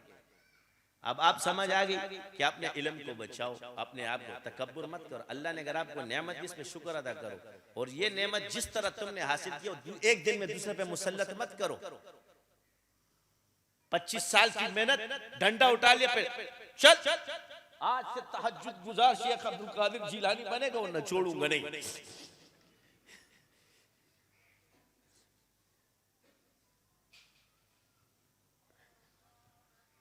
होता है कि नहीं होता? प्लास्टिक की मशीन बनाई है, इधर से डालो बुजुर्ग निकल रहे हैं, ऐसे थोड़ी होता है। ये प्लास्टिक ही होते हैं जो एक दिन में बनते हैं। ये सब प्लास्टिकियों ने खराब किया है निजाम। ये सारे प्लास्टिक ही होते हैं। 25-25 साल तक उधर रहते और एक दिन में आते, फिर पूरे दिन जो है प्लास्टिक की बुजुर्ग बन के सबको अपने इतना बड़ा आलिम होकर ये काम कर रहा है जैसे ये प्लास्टिक की। तुझे वो दर्जा हासिल हुआ है, जब उस दर्जे पे पहुंचेगा तू भी यही करेगा। बाज आमाल दर्जे के साथ खास है, जैसे दूसरी शादी।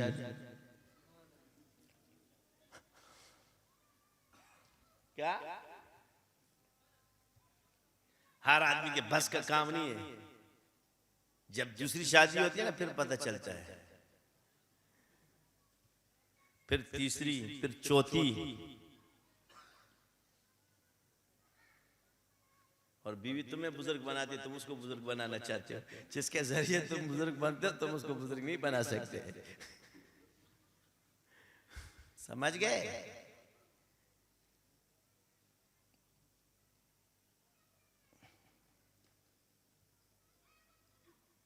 तो आज फिर सुन लो कि दूसरी शादी कब होगी। अक्सर औरतें इसी पर एतराज करती है। एक मर्द को 4 शादियों की इजाजत है, एक औरत को क्यों नहीं? एक इसका जवाब बहुत अच्छा है। जन्नत में हमको एक मर्द मिलेगा और वहां 72 हुए और 70। उसका जवाब मुझे आता है, मगर आप लोगों से हजम नहीं होगा, क्योंकि वो जवाब थोड़ा फिर आपके लैंग्वेज से हट जाएगा। समझ आई? मैंने पहले भी इसकी वजाहत की थी, लेकिन इसका जवाब बहुत अच्छा है, क्योंकि ऐसे लोग फिर जवाब भी उल्टा देंगे तो फिर जवाब समझ में आ जाएगा। और दूसरी शादी की कुछ शराइत भी है जो अल्लाह ने एक के लिए बयान फरमाए हुए दूसरे के लिए। अब वो क्या है जी? आपके साथ इतने पैसे हो, दूसरी शादी कब करो? अब वो जो हदीस में है कि गनी हो जाओ, तो थे ही बुजुर्ग। अब ये वाले क्या है, तुम कहते हैं मैं गनी हो जाता हूँ, वो फकीर हो जाए, ऐसा नहीं होता। तो उसके लिए तीसरी भी करना पड़ती है। मसला क्या है कि आप में इतनी ताकत भी हो, दोनों तरफ हुजूर का अमर मौजूद है। उधर भी हुजूर ने फरमाया, इधर भी फरमाया। एक जगह हुजूर ने नहीं फरमाया, दोनों जगह हुजूर की रिवायत। एक साहबी थे, या रसूलल्लाह शादी करना चाहता हूं। फरमाया अगर नान नफका है तो कर लो, अगर नहीं है तो रोजे रखो। आप दूसरी शादी तब करना जब तुम्हारे पास पैसे हो और आप में इतनी ताकत भी हो कि आप अपने आप को स्ट्रॉन्ग महसूस भी करते हो, मौजूद भी, और बेगम भी आपको स्ट्रॉन्ग माने।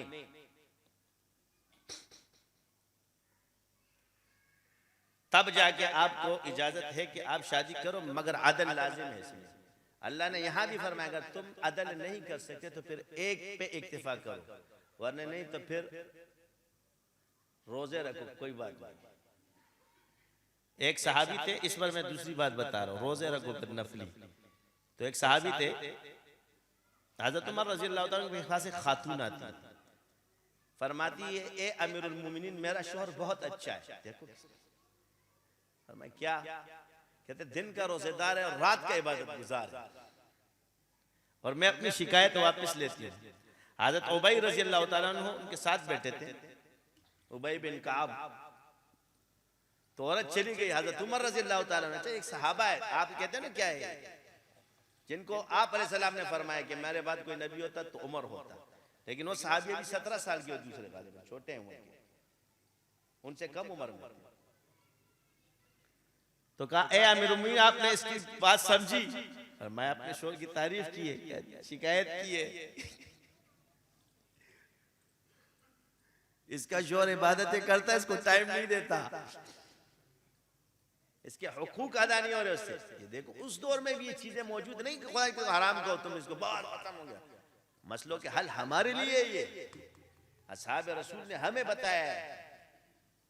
अब मसला आया तो हज़रत उमर ने उसके शोहर को बुलवाया कि अल्लाह ने तुम पे खोला है, सुनो।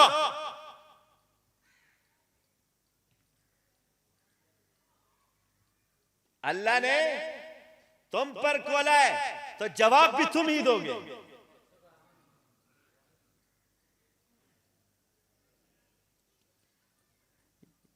अंग्रेज का समझ आ गया उमर ला, गॉड गिफ्टेड सलाहियतों को उठाते हैं, ऐसे निजाम नहीं चलता। तुम्हारे यहां क्या होता है, सलाहियतों को दबाते।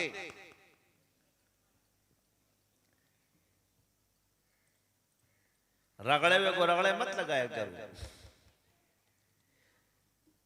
तो जब बेटे फरमाया तुम्हारी एक बीवी है, तीन नहीं है, आयत पढ़ी फनकिहू मा ताबा लकुम मिनन निसाई मसना व सुलास व रुबा, लिहाजा तुम्हारी तीन बीवियां नहीं है, चार नहीं है, तो तुम 3 दिन रोजा रखो, चौथा दिन इसको।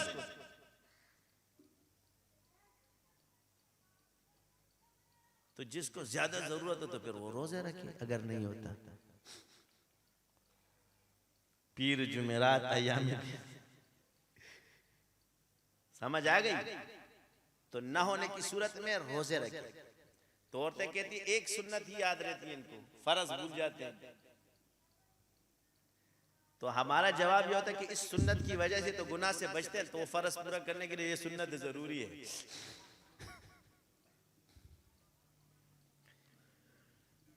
समझ गए? कभी कभी सुन्नत फर्ज का मुकदमा बनती है। और औरों को भी बचाना था, तो औरतें ज्यादा है मर्द कम है, एक साइंसी रेशो बता देते हैं। इस वजह से तो ये अमीर आदमी पर और अहले शबाब पर है। अहले शबाब के अंदर सिर्फ ये नहीं आता कि जो मालदार हो या शबाब जवानी, तो एक तो फर्जी जवान होता है, एक वाकई जवान होता है। तो जो फर्जी जवान होता है उसके लिए मसले नहीं है, उसकी एक भी नहीं होती है, मगर जो वाकई जवान है तो उसके लिए उसका एतराफ बेगम भी करती है, वो भी मुअतरिफ होती है कि कर सकता है। समझ आ गई? क्योंकि ये इंसान है तो अक्सर ये पूछते कि जी बस उधर जन्नत में। तो बस मैं आपको एक बात बता देता हूँ, इन खवातीन को अक्सर इनको ये शिकायत रहती है, तो उनको जवाब मेरा ये कि वहां औरत बाकरा रहेगी। क्या रहेगी? दुनिया की तरह नहीं रह सकती हो, ना औलाद होगी ना। बाकरा का मतलब होता है वही, अंग्रेजी में इसको जो बोलते हैं वर्जन, हमेशा रहेगी। तो अल्लाह के कानून में उंगलियां ना मारा करो। कहते हैं अल्लाह के कामों में और जो अल्लाह ने खंबे बनाए बिजली के, इसमें हाथ मत डाला करो, वरना फिर करंट जब लगेगा ना तो समझ में आ जाएगा। इस वक्त मौजूदा दौर में क्योंकि वो बढ़ गई, तो वहां अंदर तो तुम्हारे कोई शे हुलूल नहीं कर सकती, क्योंकि जन्नत में जिन्नात हुलूल नहीं कर सकते, दुनिया में शयातीन हुलूल कर सकते, तो जन्नत में शैतान हो नहीं सकते। लिहाजा वहां अब फितरत के हिसाब से रहो। समझ आ रही है? और जब एक इंसान पाकबाजी या फितरत के हिसाब से रहेगा तो उस औरत को अपनी फीलिंग का पता है, जो शादीशुदा और कोई मजबूत हो तो पता चलता है उसको। ये जो आजकल खवातीन बिचारी इस तरह क्या शयातीनी कुव्वतें हैं, उसको भी पता नहीं होता, शयातीनी कुव्वतें तसर्रुफ मारती हैं। वरना फितरी लिहाज से अल्लाह ने जिसको बनाया है वही है। अब वो समझती कि ये मैं वो नहीं होती। उसमें से एक जिनिया गुजरती है, दूसरी आती है, एक जाती है, तीसरी आती है, चौथी। लश्करों के लश्कर इंसान के खून में शामिल हो जाए तो वो एक तो शुमार नहीं होता ना।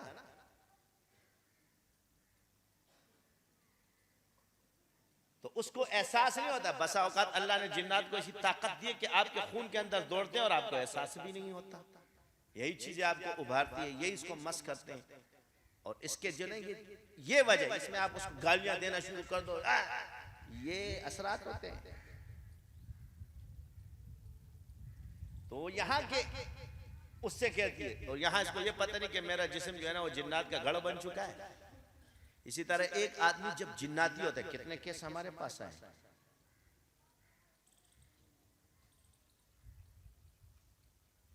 बस औकात ऐसे ऐसे मसाइल भी मर्दों के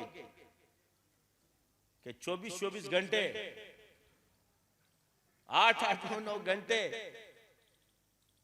उन पे कैफियत तारी रहती है, कुछ होता ही नहीं, कैसे बर्दाश्त करोगे? वो तो इंसान, यही चीजें हैं कि वो जिन्नात इनके अंदर हुलूल भी कर जाते, कभी दूसरे कर जाते, एक फितरी तौर पर बस औकात इंसान होता है। अल्लाह ने हर किसी की ताकत को जुदा रखा। पहलवान भी अल्लाह ने पैदा किया, एक फर्जी पहलवान होता है, एक बनता है, उस एक तरबियत से बनता है, एक कुदरती होता है। यही चीज है कि एक इंसान अल्लाह ताला ने कुदरती उसको ताकतवर बनाया था, और एक दवाइयों के जरिए अपनी ताकत। इसलिए मैंने इसको पुकारा था आली बुखारा और किशमिश चुआरा, तो मुझे गालियां देने लग गए तुम लोग हैं। जब मैंने ये नुस्खा बताया कि क्या करें, तो बकवास कर रहे हो, तो तुम लोगों को अकल ही नहीं है। आलू बुखारा, किशमिश चवारा और साथ में बादाम।